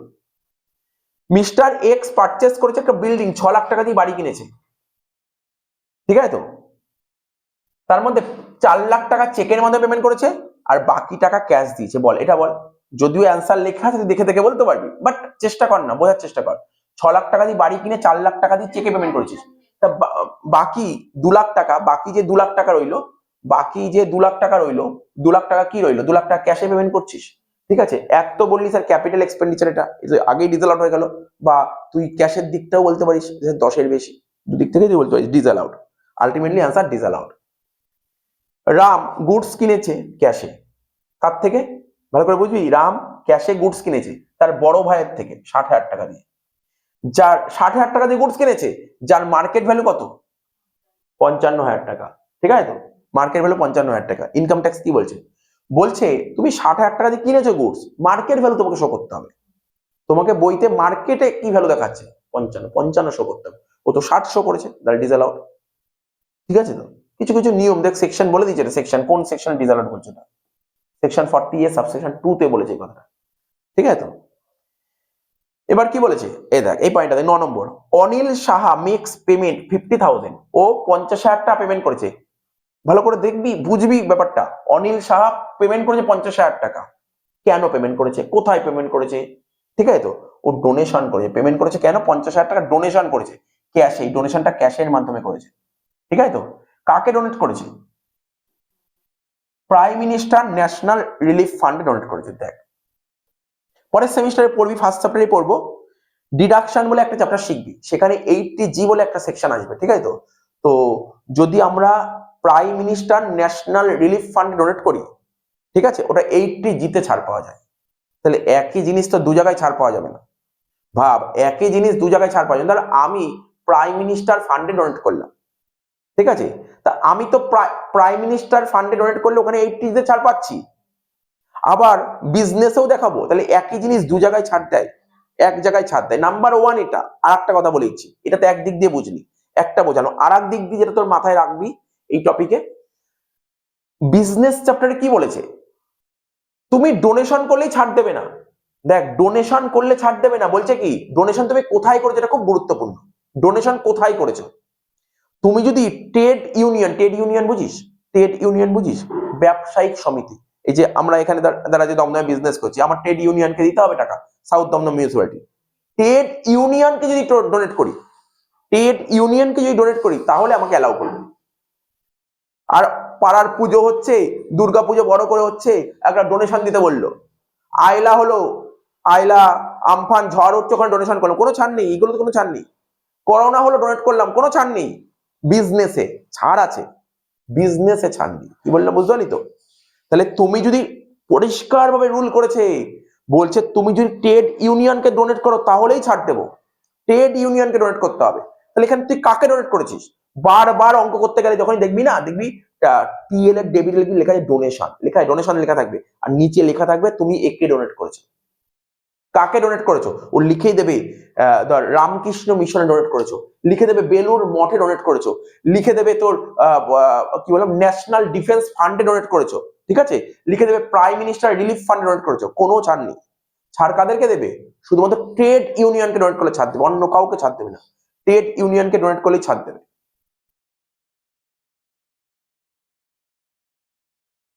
এবার দেখ কি বলছে, বুঝতে পারলি এটা কেন ডিসঅ্যালাউড হলো? কারণটা বুঝতে হবে, কারণ বুঝতে হবে। তার মানে এগুলো কিছু নলেজ তো তোকে রাখতে হবে, কিছু নলেজ রাখতে হবে। অ্যাডভার্টাইজমেন্ট এক্সপেন্ডিচার, মানে বিজ্ঞাপন করছে, বিজ্ঞাপন দিচ্ছে, বিজ্ঞাপন খরচা, যত বিজ্ঞাপন দিই তার মানে 30,000 টাকা। কিসের বিজ্ঞাপন? Being cost of permanent signboard fixed on office premises. তাহলে ভাব, এটা এর কমন সেন্স খাটা। আজকে তুই বিজনেস করছিস, ঠিক আছে, বিজনেস করছিস, একটা পার্মানেন্ট বিজনেসে পার্মানেন্ট সাইনবোর্ড লাগিয়েছিস, এটা কি খরচা ভাব দেখি। এটাকে রেভিনিউ খরচা বলবি না ক্যাপিটাল খরচা? এই খরচা কি বারবার করতে হবে নাকি একবারই করতে হবে? পার্মানেন্ট সাইনবোর্ড কি বারবার লাগাতে হবে? একবারই লাগাতে হবে। তা পার্মানেন্ট সাইনবোর্ড তো ক্যাপিটাল খরচা, এটা ডিসঅ্যালাউড হয়ে যাবে, ডিসঅ্যালাউড হয়ে যাবে। তাই লিখেছে ডিসঅ্যালাউড খরচা। বলছে অ্যাডভার্টাইজমেন্টে খরচা করেছি, বিজ্ঞাপন খরচা করি, তার মধ্যে 3400 টাকার একটা খরচা আছে কি, দুটো ডায়েরি, দুটো ডায়েরি, ডায়েরি দেখিস যে আমরা ডায়েরি, দুটো ডায়েরি, ধর এক একটা ডায়েরির দাম 1700 টাকা করে। এই ডায়েরিটা কি করেছি, আমার যে ক্লায়েন্ট আছে, ভালো একটা ক্লায়েন্ট, তাকে ডায়েরি গিফট করেছি। তাহলে বল, এটা ভাবার চেষ্টা কর, ভাবার চেষ্টা কর। আজকে ধর বিজনেস করছিস, তুই ভাব না, ধর ধর যারা ধর বড় বড় যে প্রকাশনী সংস্থার বই তৈরি করে, বই, ধর সাপোজ ধর টিডি পাবলিকেশন বই তৈরি করছে, ও কি করবে, ও অনেক কোচিং সেন্টার বা ধর অনেক প্রফেসর বা ধর অনেক স্কুল তো না, ধর অনেক কলেজে ও একটা করে বই দিল, ঠিক আছে, এটা তোর অ্যাডভার্টাইজমেন্টেরই কাজ হলো। তো এটা করার ফলে ওর বিজনেসের ডেভেলপমেন্ট হবে কি হবে না? বিজনেস ডেভেলপমেন্ট হবে। তাহলে এটা কি খরচা হতে পারে? অ্যালাওয়েবল খরচা। এখানে তাই বলেছে, এখানে তাই বলতে চেয়েছে। তুই অ্যাডভার্টাইজমেন্ট যত খরচা করেছিস তার মধ্যে 3400 টাকা আছে দুটো ডায়েরির দাম, এক এক ডায়েরি 1700 টাকা, 1700 করে তুই প্রেজেন্ট করিস কাস্টমারকে। কাস্টমারকে প্রেজেন্ট করিস, তাহলে তোর জন্য ভালো বিজনেসের ডেভেলপমেন্ট হবে, ঠিক আছে, এটা অ্যালাওয়েবল খরচা। এবার কম্পেনসেশন মানে কি, ক্ষতিপূরণ, ক্ষতিপূরণ দিচ্ছিস কত টাকা? 7,000 টাকা। কাকে? এমপ্লয়কে দিচ্ছিস। কেন দিচ্ছিস স্যার ক্ষতিপূরণ দিচ্ছি কেন? While terminating his service in the business interest, ঠিক আছে, ওকে বিজনেস থেকে টার্মিনেট করে দিচ্ছিস, তার জন্য ক্ষতিপূরণ দিতে হবে। আজকে তোর কোম্পানিতে কোনো স্টাফ কাজ করছে, তাকে তুই ছাঁটাই করতে চাইছিস, ছাঁটাই করার জন্য ক্ষতিপূরণ করতে হয়, ঠিক আছে, ক্ষতিপূরণ করতে হচ্ছে, মানে কম্পেনশন দিতে হচ্ছে। তাহলে এটা কি খরচা বল? এটা ব্যবসার খরচা, এটা অ্যালাওয়েবল খরচা। Next, penalty paid for evading sales tax.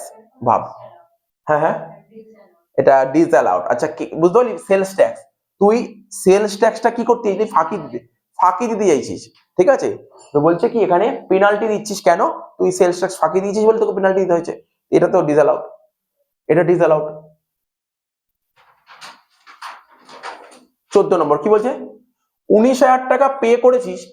আচ্ছা এই পয়েন্টটা না আমি তো এখনো পড়াইনি, 14 নম্বর পয়েন্ট পড়াইনি, 14 পড়াইনি এখনো পর্যন্ত তোকে, 14 এখনো পর্যন্ত পড়াইনি, আর 15 এখনো পর্যন্ত পড়াইনি। এটা কি সাইন্টিফিক রিসার্চ, সাইন্টিফিক রিসার্চ শেখাইনি এখনো পর্যন্ত, তাহলে আমি কি করে বোঝাবো অ্যান্সারটা? বলবো না এখন, এটা হোল্ড করে রাখবো, এটা 14-15 পরে সাইন্টিফিক রিসার্চ করাতে হবে, তখন বলবো। এবার দেখ, এটা তো নিজেই বলতে হবে, এটা সোজা পয়েন্ট বল। তুই ক্যাশ টাকা পেমেন্ট করেছিস, কত টাকা ক্যাশ পেমেন্ট করেছিস? কাকে? ক্রেডিটার্সকে, যার থেকে ধারে ঘুরছিস তাকে 30,000 টাকা পেমেন্ট করেছিস। কেন পেমেন্ট করেছিস 30,000 টাকা? বলছে, ও বলছে আমি চেক নেবো না, ও চেক রিফিউজ করে দিয়েছে, তো ক্যাশ দিতেই হবে, তাহলে ডিসঅ্যালাউড হবে, কোনো সন্দেহ নেই। তো সুন্দর, এরকম পয়েন্ট পরীক্ষায় এসেছিল একবার। তুই 5,000 টাকা পেনাল্টি দিয়েছিস, কাকে? কাস্টম অথরিটিকে। কেন কেন পেনাল্টি দিয়েছিস? তুই কাস্টম ল ভায়োলেট করেছিস, কাস্টম ল, যে ল আছে না, লটা তুই ভায়োলেট করেছিস, মানে আইনটা লঙ্ঘন করেছিস, তাহলে তোকে ফাইন দিতেই হবে, ডিসঅ্যালাউড। এরকম পয়েন্ট দেয়। ব্রোকারেজ, ব্রোকারেজ মানে বুঝিস তো, ওই দালালি টাইপের। কি বলছে? তুই যা ব্যবসা করছিস, তো ব্যবসা করার জন্য তোর অনেক টাকা লোন দরকার, এবার তোর তোর নিজের ক্যাপাবিলিটি নেই লোন জোগাড় করা, তুই কাউকে বলেছিস আমাকে একটু লোন জোগাড় করে দেবে, ও বললো ঠিক আছে জোগাড় করে দেবো। যার থ্রুতে তুই লোনটা ব্যবস্থা করতে পারলি, তাকে কি দিতে হবে? কমিশন হোক, ব্রোকারেজ হোক, দিতে হবে। এটা কি খরচা? এটা এটা বিজনেসের খরচা, অ্যালাওয়েবল খরচা, তাই লিখেছে এটা অ্যালাওয়েবল খরচা।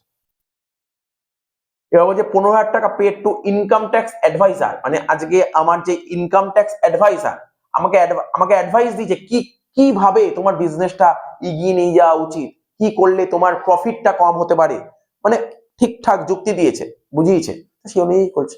তো কেউ তো আর ফ্রিতে বুদ্ধি দেবে না, অ্যাডভাইস দেবে না, তার জন্য টাকা নেবে। এটাও কি, এটা হচ্ছে অ্যালাওয়েবল খরচা। তো এই পয়েন্ট গুলো দেখ, আমি তোর সঙ্গে 19টা পয়েন্ট শেয়ার করলাম, 19খানা পয়েন্ট শেয়ার করলাম, ঠিক আছে তো? আচ্ছা, এবার আর শেয়ার করার এমন কিছু নেই এখানে। এবার দেখ চলে আসছি, কিছু সিলেক্টেড অঙ্ক তৈরি করা আছে আমার। পেজ নাম্বার বল দেখি, ওখানে দেখ, চলে আয়, ডেপ্রিশনের পরেই আছে অঙ্ক, দেখছি ডেপ্রিশনের পরেই অঙ্কগুলো আছে, ডেপ্রিশন যেখানে শেষ হচ্ছে তারপর এই যে এখান দিয়ে বলবো 1 মিনিট আমাকে বইটা দে, মার্কিং করেছে কি কি অঙ্ক করবো।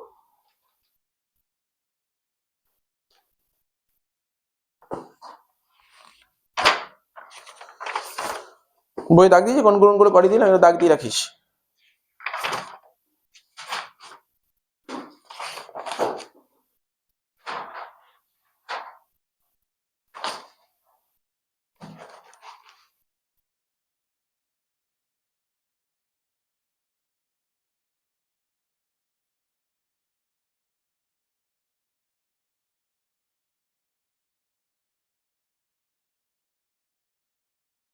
পাঁচ নম্বর অঙ্কটা তো ওখানে,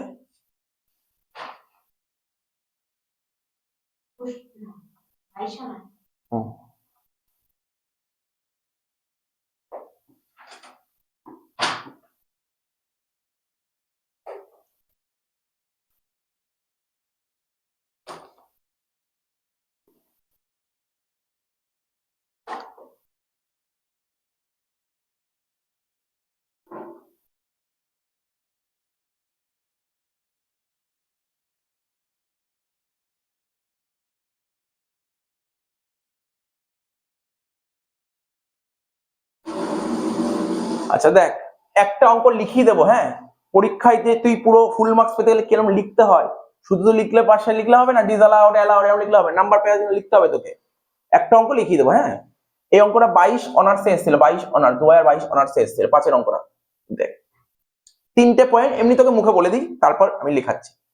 বলছে discuss the admissibility or otherwise of the following items computation of income under the head PGBP, ঠিক আছে, ফর দ্য অ্যাসেসমেন্ট ইয়ার 25-26। 25,000 টাকা পে করেছি, কাকে? ক্রেডিটার্স কে পে করেছি ইন ক্যাশ আটে। একদিনে তুই ক্রেডিটার্স কে 25,000 টাকা পেমেন্ট করেছিস, বল এটা শেখালাম অ্যালায়েবল খরচা নাকি ডিসঅ্যালাউড খরচা?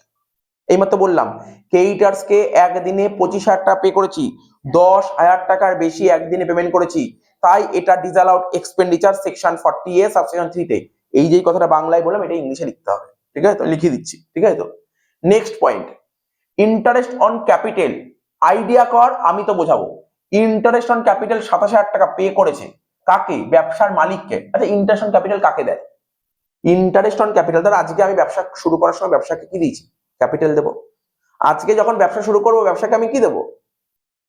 ক্যাপিটাল দেবো। ব্যবসা আমাকে কি দেবে? ইন্টারেস্ট দেবে। তাহলে ইন্টারেস্ট কে দেয়? ব্যবসা মালিককে দেয়, তাই তো? ব্যবসা মালিককে দেয়। বুঝতে পারছিস তো? এটা পড়েছিস তো তোরা?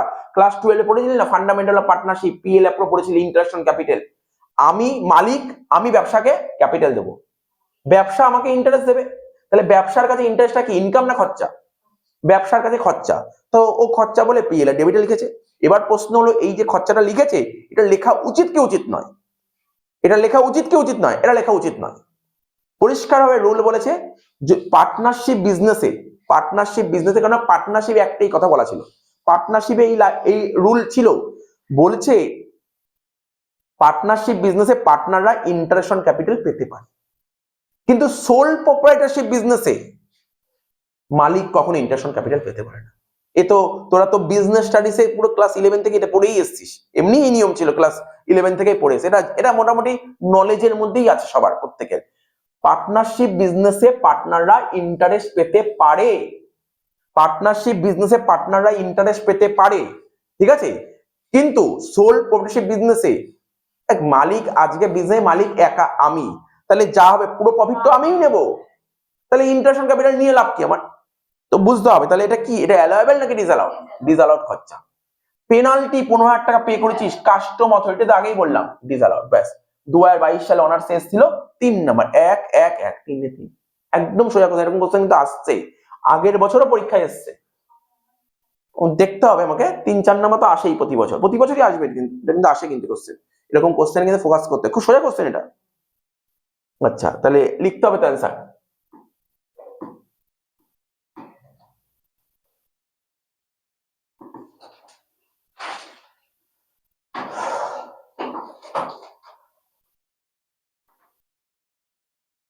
লিখবি, হ্যাঁ অ্যান্সার লিখ।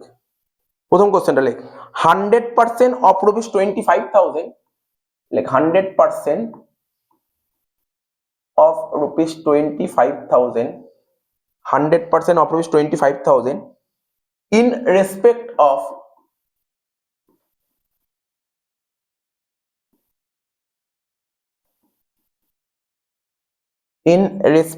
of purchase made from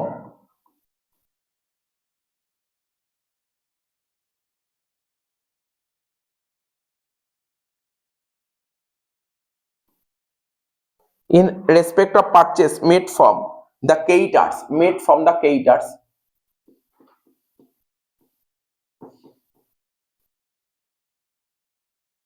ঠিক আছে, is disallowed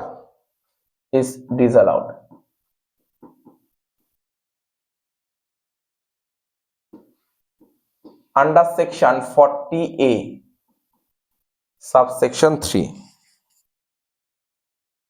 ঠিক আছে, under 40A subsection 3 on the assumption that on the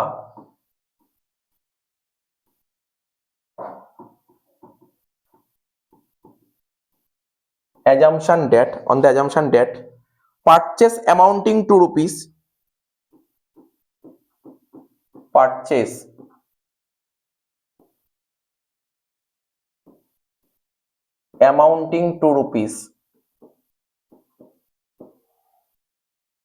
25,000 from the creditors, 25,000 from the creditors, ঠিক আছে, made against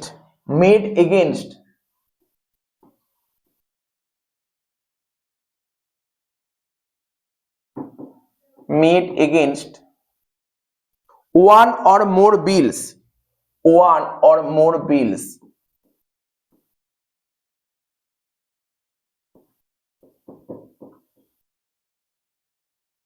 the amount of each bill, the amount of each bill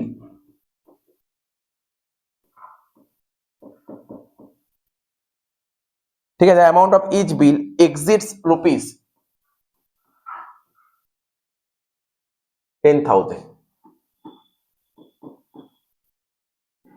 এক নম্বর কোশ্চেনে অ্যান্সারটা লিখে দিলাম, একটু বড় হলো লেখাটা, বাট ঠিক আছে, বুঝতে পারলি? পুরো প্যারাটা পড়ে নিলে তুই ব্যাপারটা বুঝিয়ে যাবি কনসেপ্টটা কি লেখা আছে। এবার সেকেন্ডের অ্যান্সারটা বলবো। সেকেন্ড, প্রথমটার অ্যান্সার বললাম, সেকেন্ডের অ্যান্সারটা বলছি, লেখ ইন্টারেস্ট অন ক্যাপিটাল, লেখ সেকেন্ডটা ছিল ইন্টারেস্ট অন ক্যাপিটাল, সেকেন্ডের অ্যান্সার লেখ interest on capital of rupees 27,000, of rupees 27,000 paid to the proprietor,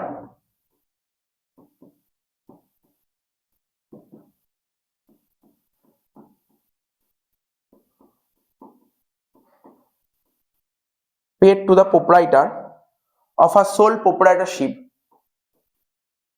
of a sole proprietorship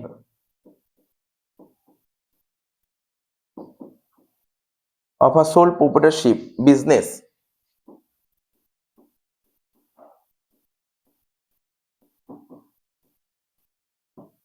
is not, ঠিক আছে, business is not an allowable expenditure, is not an allowable expenditure।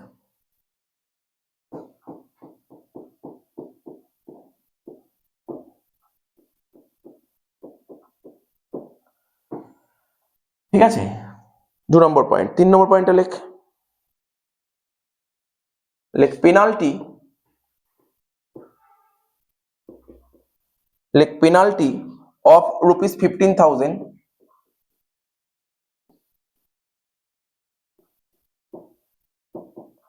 penalty of rupees 15,000 paid to custom authority, to customs authority, to custom authority for violation of custom law, for violation of custom law।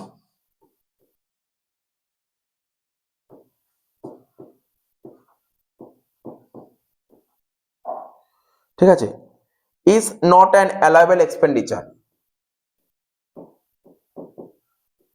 is not an allowable expenditure।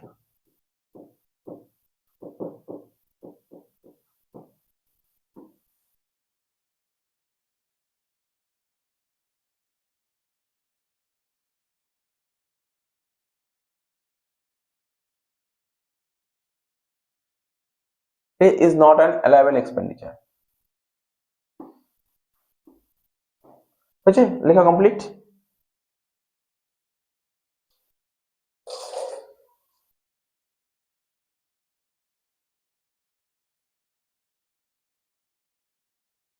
হয়েছে তো লেখা?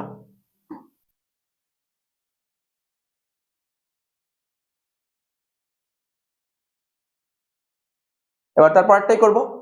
21 অনার্সে দিয়েছিল, দেখি অঙ্ক 6টা 21 অনার্সে দিয়েছিল, তাহলে বুঝলি এরকম অঙ্ক কিন্তু বহু এসছে কিন্তু পরীক্ষা, দেখ মানে আছে কিন্তু 21 অনার্স এসছে। কোশ্চেনটা পড়।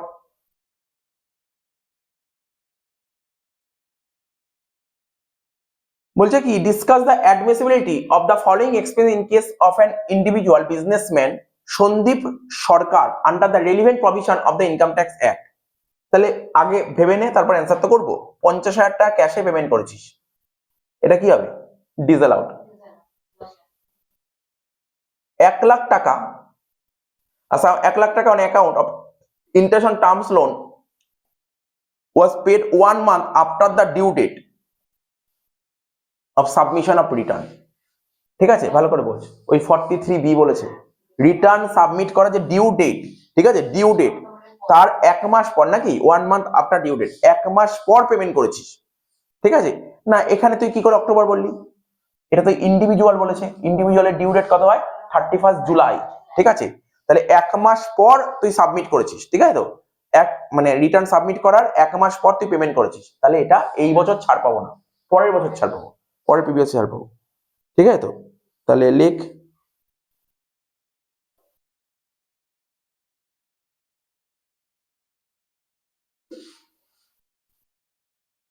অ্যান্সারে চলে আয়।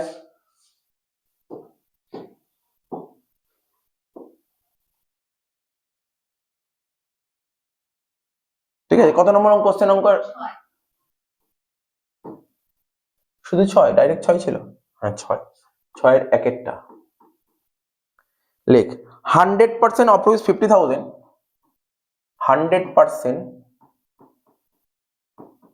of rupees 50,000, ঠিক আছে? অফ রুপিস 50,000, দ্যাট ইজ কত হবে? 50,000 ই হবে, that is 50,000 is disallowed, is disallowed। সেকশনটা বল, কত নম্বর সেকশন? Under section 40A, 40A subsection 3, সেকশনটা লিখতে হবে।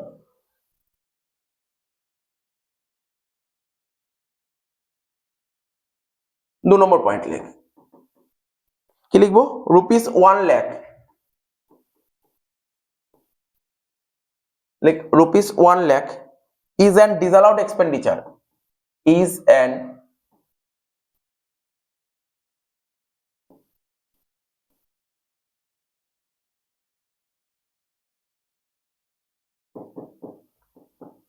an disallowed expenditure, ঠিক আছে তো?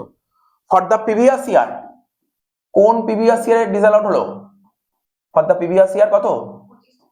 24-25, না ডিসঅ্যালাউড লিখেছি, অ্যালাউড লিখি, ডিসঅ্যালাউড, ঠিক আছে? 24-25 অ্যাজ পার সেকশন, কোন সেকশনে বলেছে এই কথাটা? অ্যাজ পার সেকশন, কোন সেকশনে বলা আছে এই কথাটা? 43B তে, 43B, ঠিক আছে? ফুল স্টপ দিয়ে লেখ সাচ এক্সপেন্ডিচার, এদেরকে লেখাটা ছড়েই লিখেছি, লেখাটা ছড়েই লিখেছি, তো আগের লেখারও তুই এরকম ছড়েই লিখতে হবে, যে প্রথম একটা অঙ্ক তোকে দেখিয়ে দিলাম কি লিখতে হয়। সাচ এক্সপেন্ডিচার ইজ ডিডাক্টেবল, লেখ such expenditure is deductible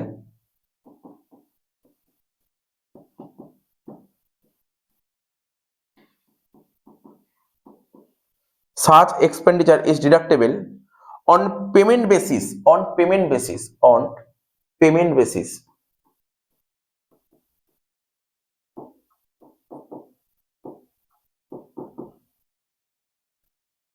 according to this section,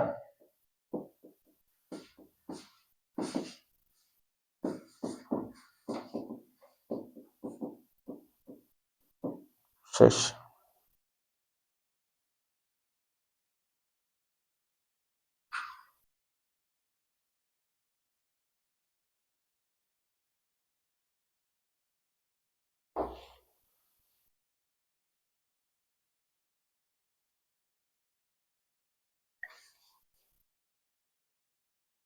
আচ্ছা, কি করলাম এখানে? 5 করলাম, 6 করলাম, 7 করলাম, এখানে এই টাইপের অঙ্ক আর কি আছে? এই অঙ্কটা, এই অঙ্কটা খাতায় আর লেখার দরকার নেই, লেখা তো লিখে দিলাম, কিভাবে লিখতে হয় লেখা তো দেখতে পারি, লেখা কি লিখলাম, জাস্ট তোরাই বলবি, আমি অ্যান্সার করে দেবো। আটেরটা আস্তে আস্তে পড়ি। Discuss the admissibility of the following payments or expenses debited to profit and loss account for competition of business income for the assessment year 25-26। বল, বলবি বুঝে বুঝে বলবি। Provision for bad and doubtful debt 10,000 টাকা, ভালো করে বুঝিস। ধর এটা ধর প্রফিট অ্যান্ড লস অ্যাকাউন্ট, ভালো করে বুঝবি, এটা প্রফিট অ্যান্ড লস অ্যাকাউন্ট। আজকে তোর যে অ্যাকাউন্টেন্ট, কোম্পানির যে অ্যাকাউন্টেন্ট, ও এখানে পিবিটি লিখেছে, পিবিটি কত লিখেছে? 10K, 10,000 টাকা। অফকোর্স তুই তো ফার্স্ট সেমিস্টার ফাইনাল অ্যাকাউন্ট করলি, প্রভিশন ফর ডাউটফুল, তো এইদিকেই লিখবি। কিন্তু আজ জানতে পারলি যে ইনকাম ট্যাক্স অফিসার কি বলছে, অবশ্যই এটা লেখা উচিত, অ্যাকাউন্টস এটাই বলছে, এটা লেখা উচিত। কিন্তু ইনকাম ট্যাক্স অফিসার কি বলছে, যে তুমি লিখেছো, তুমি মনে করছো তোমার কোনো পার্টি টাকা দিচ্ছে না, তাই তুমি মনে করছো পরের বছর টাকা পেতে পারবে না, টাকা নাও পেতে পারো, তাই তুমি লিখেছো। কিন্তু ইনকাম ট্যাক্স এর উপর বেস করে চলে না। আদৌ কি সত্যি কি তোমার টাকা মার গেছে? বলছে না, টাকা এখনো মারেনি, মনে করছি না। মনে করার আগেই বললাম ওই নোশনাল বলেছিলাম না, ফিকটিসিয়াস, এর কোনো জায়গা নেই, যা হবে রিয়াল হবে। তার মানে তুমি এখানে লিখতে পারো না, তুমি এখানে লিখতে পারো না। তাহলে এটা কি খরচা, অ্যালাউ না ডিসঅ্যালাউড? ডিসঅ্যালাউড খরচা। তাহলে টু দা পয়েন্টে বুঝতে হবে, পয়েন্ট টু পয়েন্ট বুঝতে হবে, ডিসঅ্যালাউড খরচা। এটা কি? ডিসঅ্যালাউড খরচা। Bad date 8,000। এবার এখানে আবার প্রশ্ন আছে, এখানে অ্যালাউড আবার বলতে পারিস না তুই, অ্যালাউড হতে পারে বা ডিসঅ্যালাউড হতে পারে। দেখ, ব্যাড ডেট মানে কি? ব্যাড ডেট মানে আমার টাকা মেরে দিয়েছে, ঠিক আছে, টাকা মেরে দিয়েছে। কি করে বুঝলি টাকা মেরে দিয়েছে? এটা বোঝাতে হবে না। ইনকাম ট্যাক্স অফিসার মানে, ইনকাম ট্যাক্স অফিসারকে বলে অ্যাসেসিং অফিসার, এও। ওকে সন্তুষ্ট করতে হবে যে না সত্যি তোর টাকা মেরে দিয়েছে, বোঝাতে হবে টাকাটা মেরে দিয়েছে। কি করে বুঝলি? আজকে ধর আমি একটা গ্রসারি শপ আছে, একটা কাস্টমারকে গুডস বেচেছি, ঠিক আছে, ওকে 10,000 টাকা পাই। ওর কাছে আমি ধর এই বছর টাকা ছিলাম, ও দিল না, তার মানে সত্যি কি আমার টাকা মেরে দিয়েছে? কি করে বুঝলাম টাকা? প্রকৃত প্রমাণ দিতে হবে, প্রুফ দিতে হবে সত্যি টাকা মেরে দিয়েছে। হ্যাঁ, আমি প্রমাণ দিতে পারলাম ও মারা গেছে, ঠিক আছে। বললাম যে না, ও তো নিজেকে নিজেকে দেউলিয়া ঘোষণা করে, ইনসলভেন্ট ডিক্লেয়ার করেছে, তাহলে টাকা পাবো না। হ্যাঁ, এটা হতে পারে। বা ওর কোনো লাপাত্তা মানে ওর কোনো যোগাযোগই নেই, হতে পারে। কিন্তু কি করে বুঝতে পারি টাকা দিচ্ছে না? প্রমাণ দেখাতে হবে, মানে অ্যাসেসিং অফিসারকে স্যাটিসফাইড করতে হবে। যদি স্যাটিসফাইড করতে পারো তাহলে এটা তোমার অ্যালাওয়েবল, তুমি দেখাতে পারো পিএল এর ডেবিটে খরচা। কি বললাম বুঝতে পারলি? তা আমি কি লিখবো, যে না আমি মনে করছি যে এটা অ্যালাওয়েবল খরচা, অ্যালাওয়েবল খরচা, এটা অ্যালাওয়েবল খরচা। বুঝতে পারলি কি বললাম? মানে স্যাটিসফাইড হয়েছে, মানে সমস্ত, মানে এই ব্যাড ডেটটাকে অ্যালাউ করার জন্য যা যা কন্ডিশন ফুলফিল করার দরকার সমস্ত কন্ডিশন ফুলফিল হয়েছে, তাই এটা অ্যালাওয়েবল খরচা। কি বললাম বুঝতে পারলি? অ্যালাওয়েবল বা ডিসঅ্যালাউড এর যুক্তিটা বললাম, লজিকটা বললাম, কেন অ্যালাওয়েবল। অ্যালাওয়েবল লিখছি বাট যুক্তিটা বললাম। আজকে ব্যবসা করছি, ধর একটা পার্টিকে বিজনেস করেছি, টাকা চেয়েছি, টাকা পাইনি, আমি ব্যাড ডেট দেখিয়ে দেবো? তাহলে এরকম তো বছরের পর বছর ব্যাড ডেট প্রচুর হবে। কি হবে কি হবে না, যুক্তি দিতে হবে, তাই না? বলছে payment of rupees 15,000 cash paid, এটা বুঝতে পেরেছিস। ক্রেডিটার্স কে তুই 15,000 টাকা ক্যাশ দিয়েছিস, এটা ডিসঅ্যালাউড। 10,000 টাকার বেশি বলে ডিসঅ্যালাউড, এটা ডিসঅ্যালাউড। নেক্সট, পেমেন্ট ইন্টারেস্ট, তুই লোন নিয়েছিস, তারপর 45,000 টাকা ইন্টারেস্ট পে করতে হবে ব্যাংকে। After the due date of submission of return, return submit করার পর তুই সাবমিট করেছিস, তাহলে এটা কি হবে? এটাও ডিসঅ্যালাউড। এই বছর ডিসঅ্যালাউড, এই প্রিভিয়াস ইয়ারে ডিসঅ্যালাউড, বাট নেক্সট প্রিভিয়াস ইয়ারে অ্যালাউড। এটা তো সোজা বুঝে গেছিস। Penalty paid custom authority, disallowed. দেখ এখানে বসে বসে তোর হয়ে গেল কিন্তু। আর এই যে যখন মেন অঙ্ক দেবো না 15 নম্বরের, তুই অনেক জিনিস শিখে ফেললি আজকের ক্লাসের পর। কেননা কোন কোন গুলো ডিসঅ্যালাউড হবে আজকে বুঝতে পারলি না। ওখানে যখন অঙ্ক আরম্ভ হয় না, যে অঙ্ক দেবে প্রফিট, ওর সাথে ডিসঅ্যালাউড গুলো যোগ করতে হয়, যত ডিসঅ্যালাউড সব যোগ করে দিতে হয়, সে দেখাবো যখন অঙ্ক। বাট আজকে জেনে রাখলি কোনগুলোকে ডিসঅ্যালাউড বলে।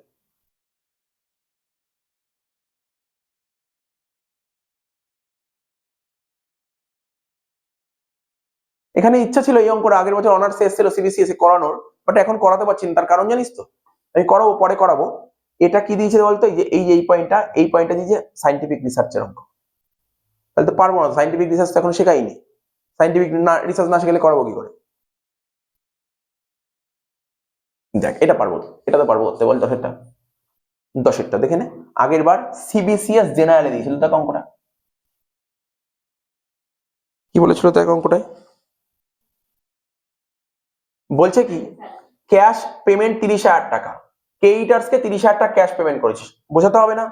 ক্রেডিটার্স কে 30,000 টাকা ক্যাশ পেমেন্ট করেছে, এটা কি হবে? এটা ডিসঅ্যালাউড খরচা, এটা ডিসঅ্যালাউড, এটা ডিসঅ্যালাউড।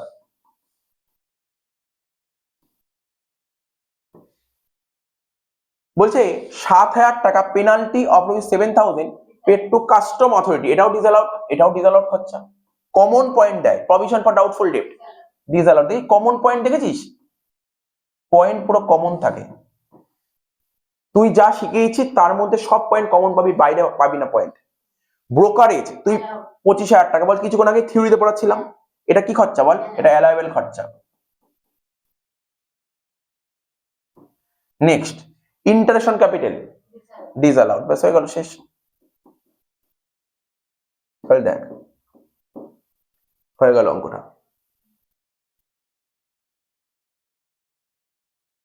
এই অঙ্কটা করাতে খুব ইচ্ছা করছে, বাট আবার একই কথা, এটা সাইন্টিফিক রিসার্চ দিয়ে, প্রথম পয়েন্টটা সাইন্টিফিক রিসার্চ, তারপরটাও সাইন্টিফিক রিসার্চ।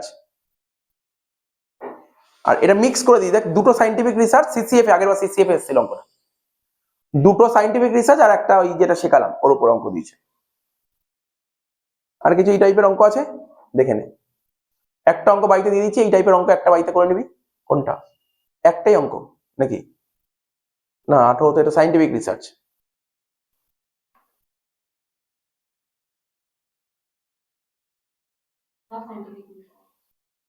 না কোথায়? আচ্ছা প্রথমটা সাইন্টিফিক, তিনটা প্রথমটা সাইন্টিফিক রিসার্চ দিচ্ছে।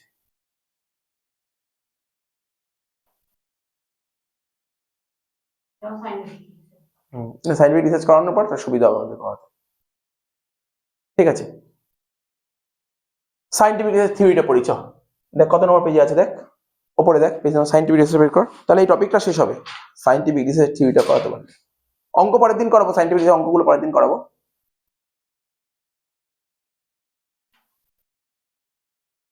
বুঝছিস উপরে আছে, আরে ছক করা, ছক ফেলি, ছক, ছকে বোঝানো আছে। হ্যাঁ অঙ্কর আগে, এই থিওরি গুলো যেখানে পড়াচ্ছিলাম সেখানে। এই তো পেয়েছি, এই তো, এই তো।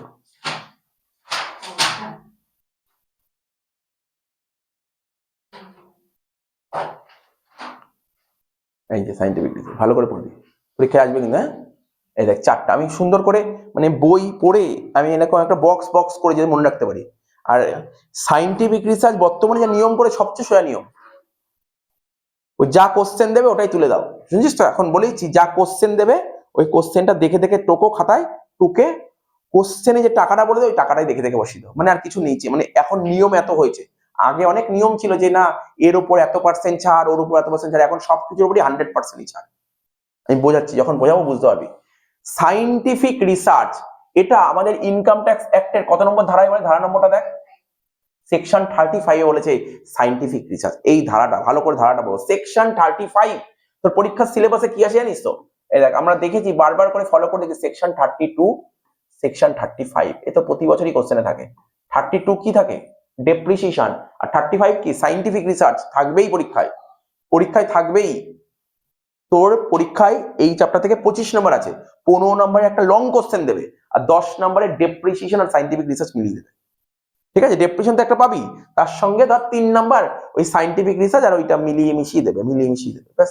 তাহলে তো তুই শিওর শট 10 হয়ে গেল, আজকের পরই তোর 10 শিওর শট হয়ে গেল এখান দিয়ে।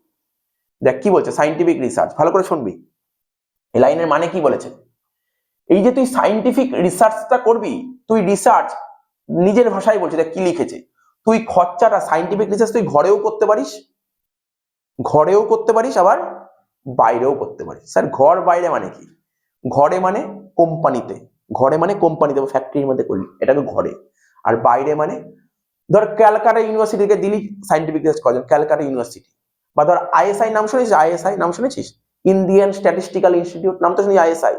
ঠিক আছে, তারপর বল শিবপুর বি ইঞ্জিনিয়ারিং কলেজ, বুঝতে পারলি তো? তো এরকম জায়গায়, তারপর আইআইটি খড়গপুর, এরা সব বাইরে, এরা সব বাইরে, এদেরকে দিলি রিসার্চ করার জন্য, এটা হচ্ছে বাইরে। তাহলে সাইন্টিফিক রিসার্চে খরচাটা করতে পারি, ঘরেও করতে পারি, ঘরেও করতে পারি আবার বাইরেও করতে পারি। ঘর বুঝতে পারি, ঘর কোনটা? ঘর বলতে তোর কোম্পানির মধ্যে করলি, আর বাইরে মানে কোনটা? এই যে এরকম জায়গায় দিলি রিসার্চ করার জন্য, রিসার্চ করার জন্য এরকম জায়গায় দিলি, ঠিক আছে, বাইরে, এটাকে বলে বাইরে। এটাই বলছে এক্সপেন্ডিচার রিলেটেড, বলছে এক্সপেন্ডিচার রিলেটেড টু বিজনেস, ঠিক আছে, business carried on assess in house research. তোর পরীক্ষায় নেই নাম বলে দেবে হাউস রিসার্চ, হাউস রিসার্চ মানে ঘরে, ঠিক আছে। আর এখানে বলছে কি ডোনেশন করলি, ডোনেট করলি, কন্ট্রিবিউট করলি আউটসাইড ইনস্টিটিউশন, বাইরে। ঘরে বাইরে, ঘরে করলে কি হবে আর বাইরে করলে কি হবে, ঠিক আছে। দেখ এবার যে খরচাটা করবি, এই যে খরচাটা করবি কি বলছে, এই খরচাটা তোর রেভিনিউ খরচাও হতে পারে, আবার ক্যাপিটাল খরচাও হতে পারে, রেভিনিউ হতে পারে, ক্যাপিটাল খরচাও হতে পারে, ঠিক আছে। ক্লিয়ার হয়েছে? রেভিনিউ খরচাও হতে পারে, ক্যাপিটাল খরচাও হতে পারে। আচ্ছা রেভিনিউ খরচা ভালো করে বুঝবি, কি লিখেছি, আফটার কমেন্সমেন্ট অফ বিজনেস। লাইনের মানে কি বল, আফটার কমেন্সমেন্ট অফ বিজনেস মানে কি, বিজনেস শুরু করার পরে, ঠিক আছে। আর এটা কি লিখেছে, বিফোর কমেন্সমেন্ট অফ বিজনেস মানে ব্যবসা শুরু করার আগে।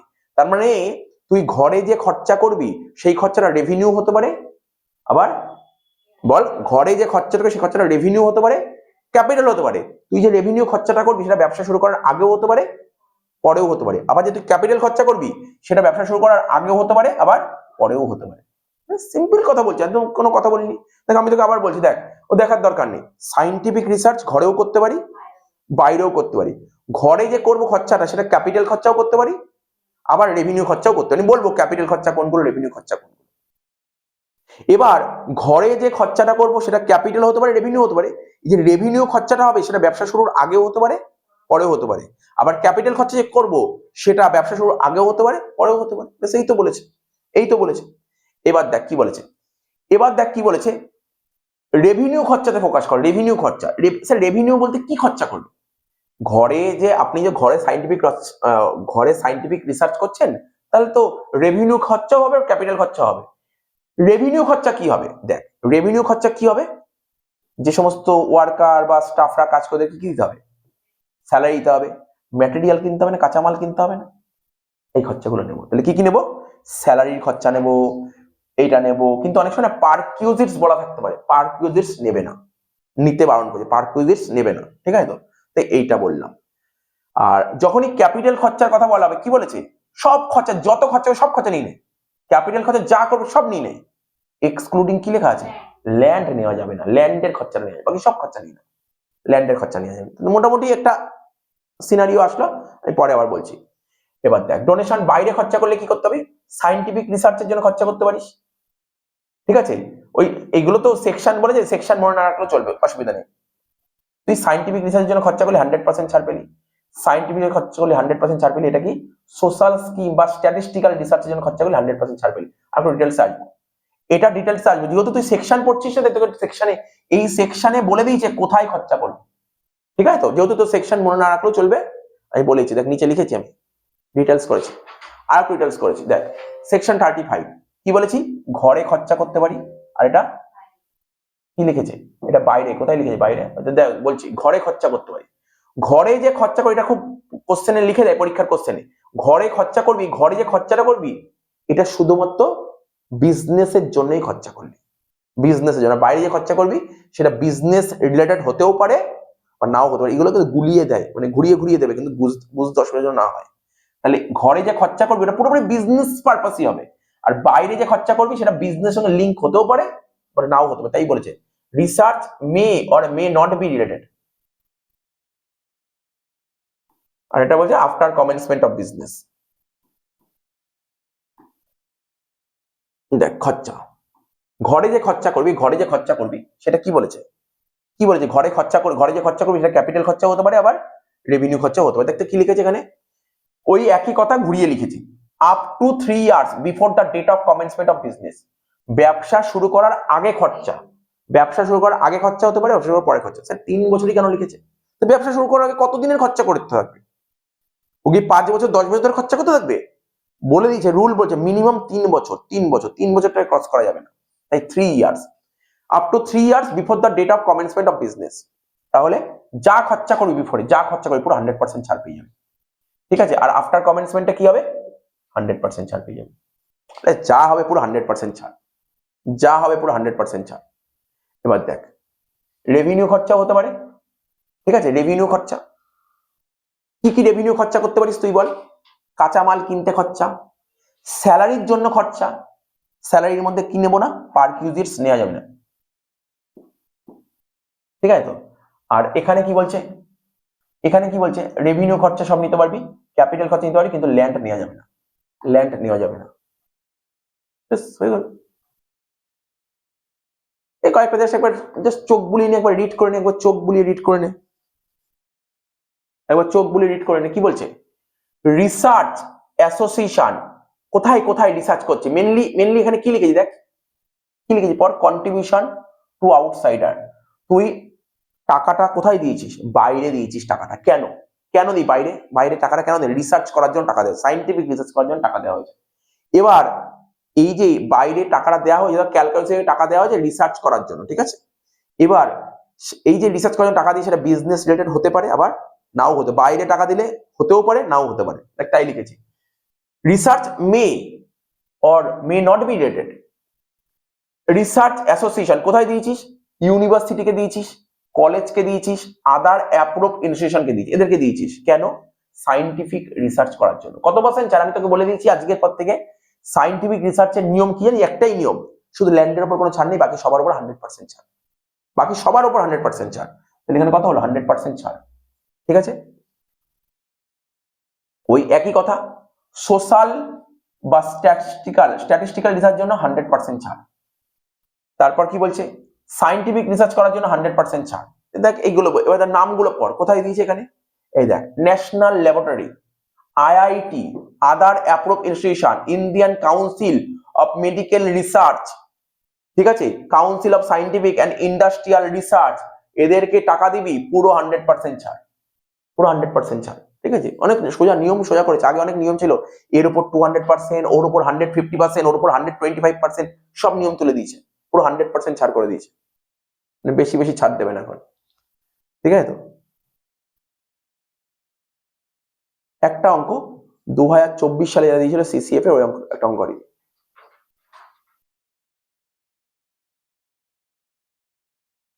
দেখতে পেজ নাম্বারটা বল।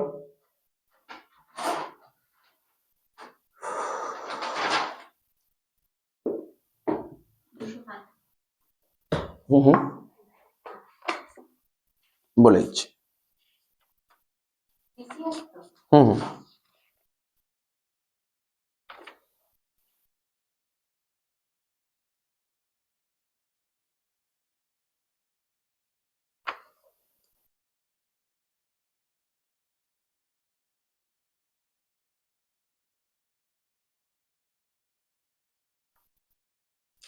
জেনারেলে দেয়নি, আগেরবার অনার্সে দিয়েছিল।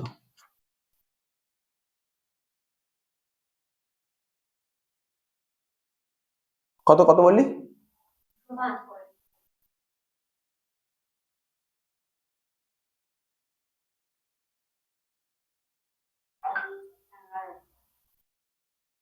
এগারোটা। দেখ অঙ্কটা করাবো, চিন্তা নেই, আমি সামনে বসেই করে দিচ্ছি।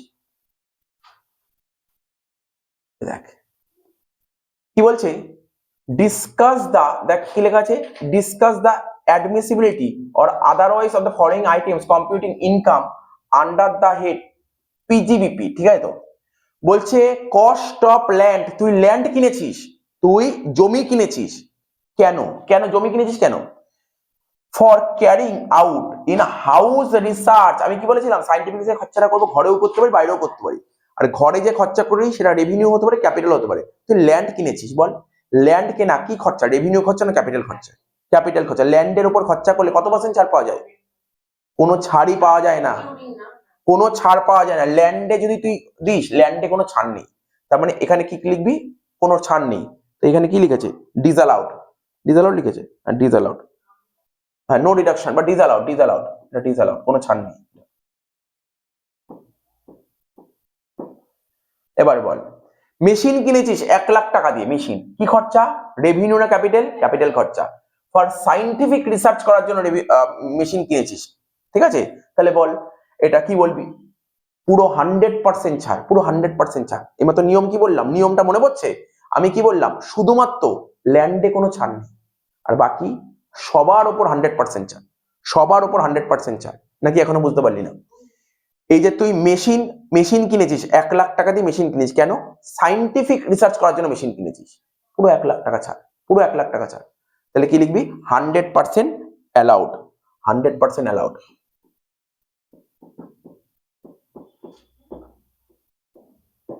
লাস্ট, আচ্ছা লাস্ট কি বলছে, 25,000 টাকা তুই ক্যাশ পেমেন্ট করিস সাপ্লায়ারকে, সাপ্লায়ারকে 25,000 টাকা ক্যাশ পেমেন্ট করেছিস, এটা কি? ডিসঅ্যালাউড, ডিসঅ্যালাউড, 100% ডিসঅ্যালাউড বলতে পারিস, 100% ডিসঅ্যালাউড, 100% ডিসঅ্যালাউড।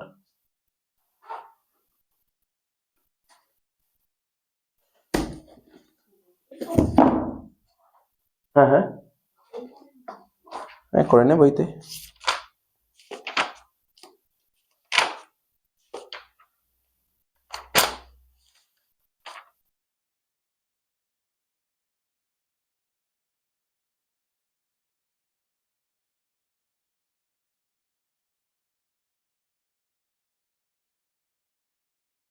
লিখে নিতে পারিস, হ্যাঁ এই লেখাগুলো বলছি লিখে নে, সবচেয়ে বেটার হবে লিখে নে, কি হবে পরীক্ষার হলে প্রেজেন্টেশন করতে হবে, এটা তো ছোট হয়েছে না। অঙ্কের নাম্বারটা বল। 11 লেখ।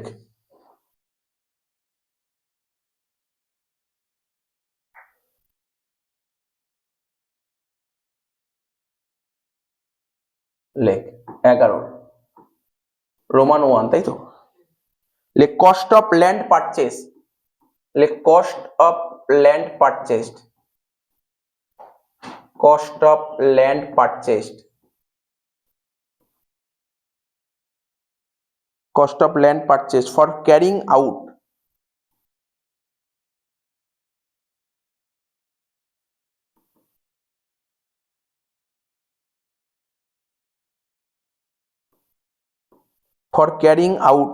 ঠিক আছে তো। in house research, in house research,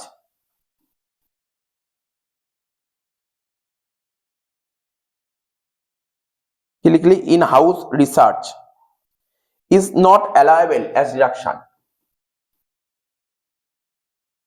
is not allowable as deduction।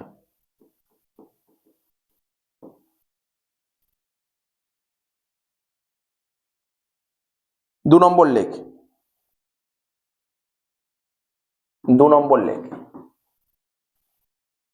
100% of cost of machinery, like 100% of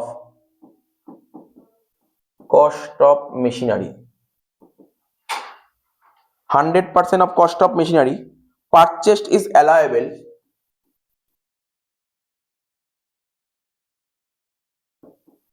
purchased is allowable,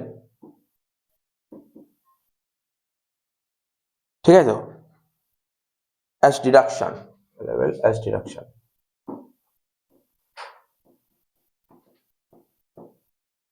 last point 3, amount of rupees 25,000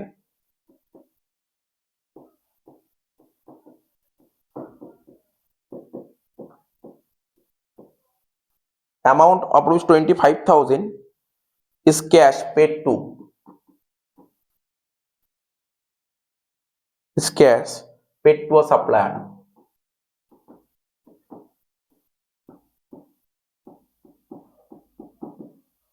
paid to a supplier is disallowed।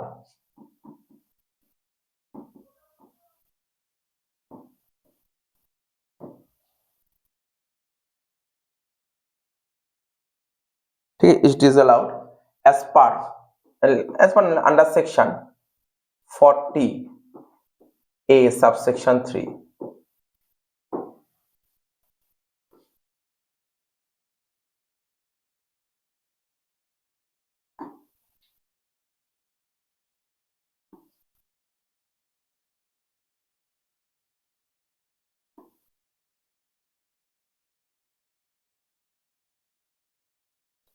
on the assumption that, on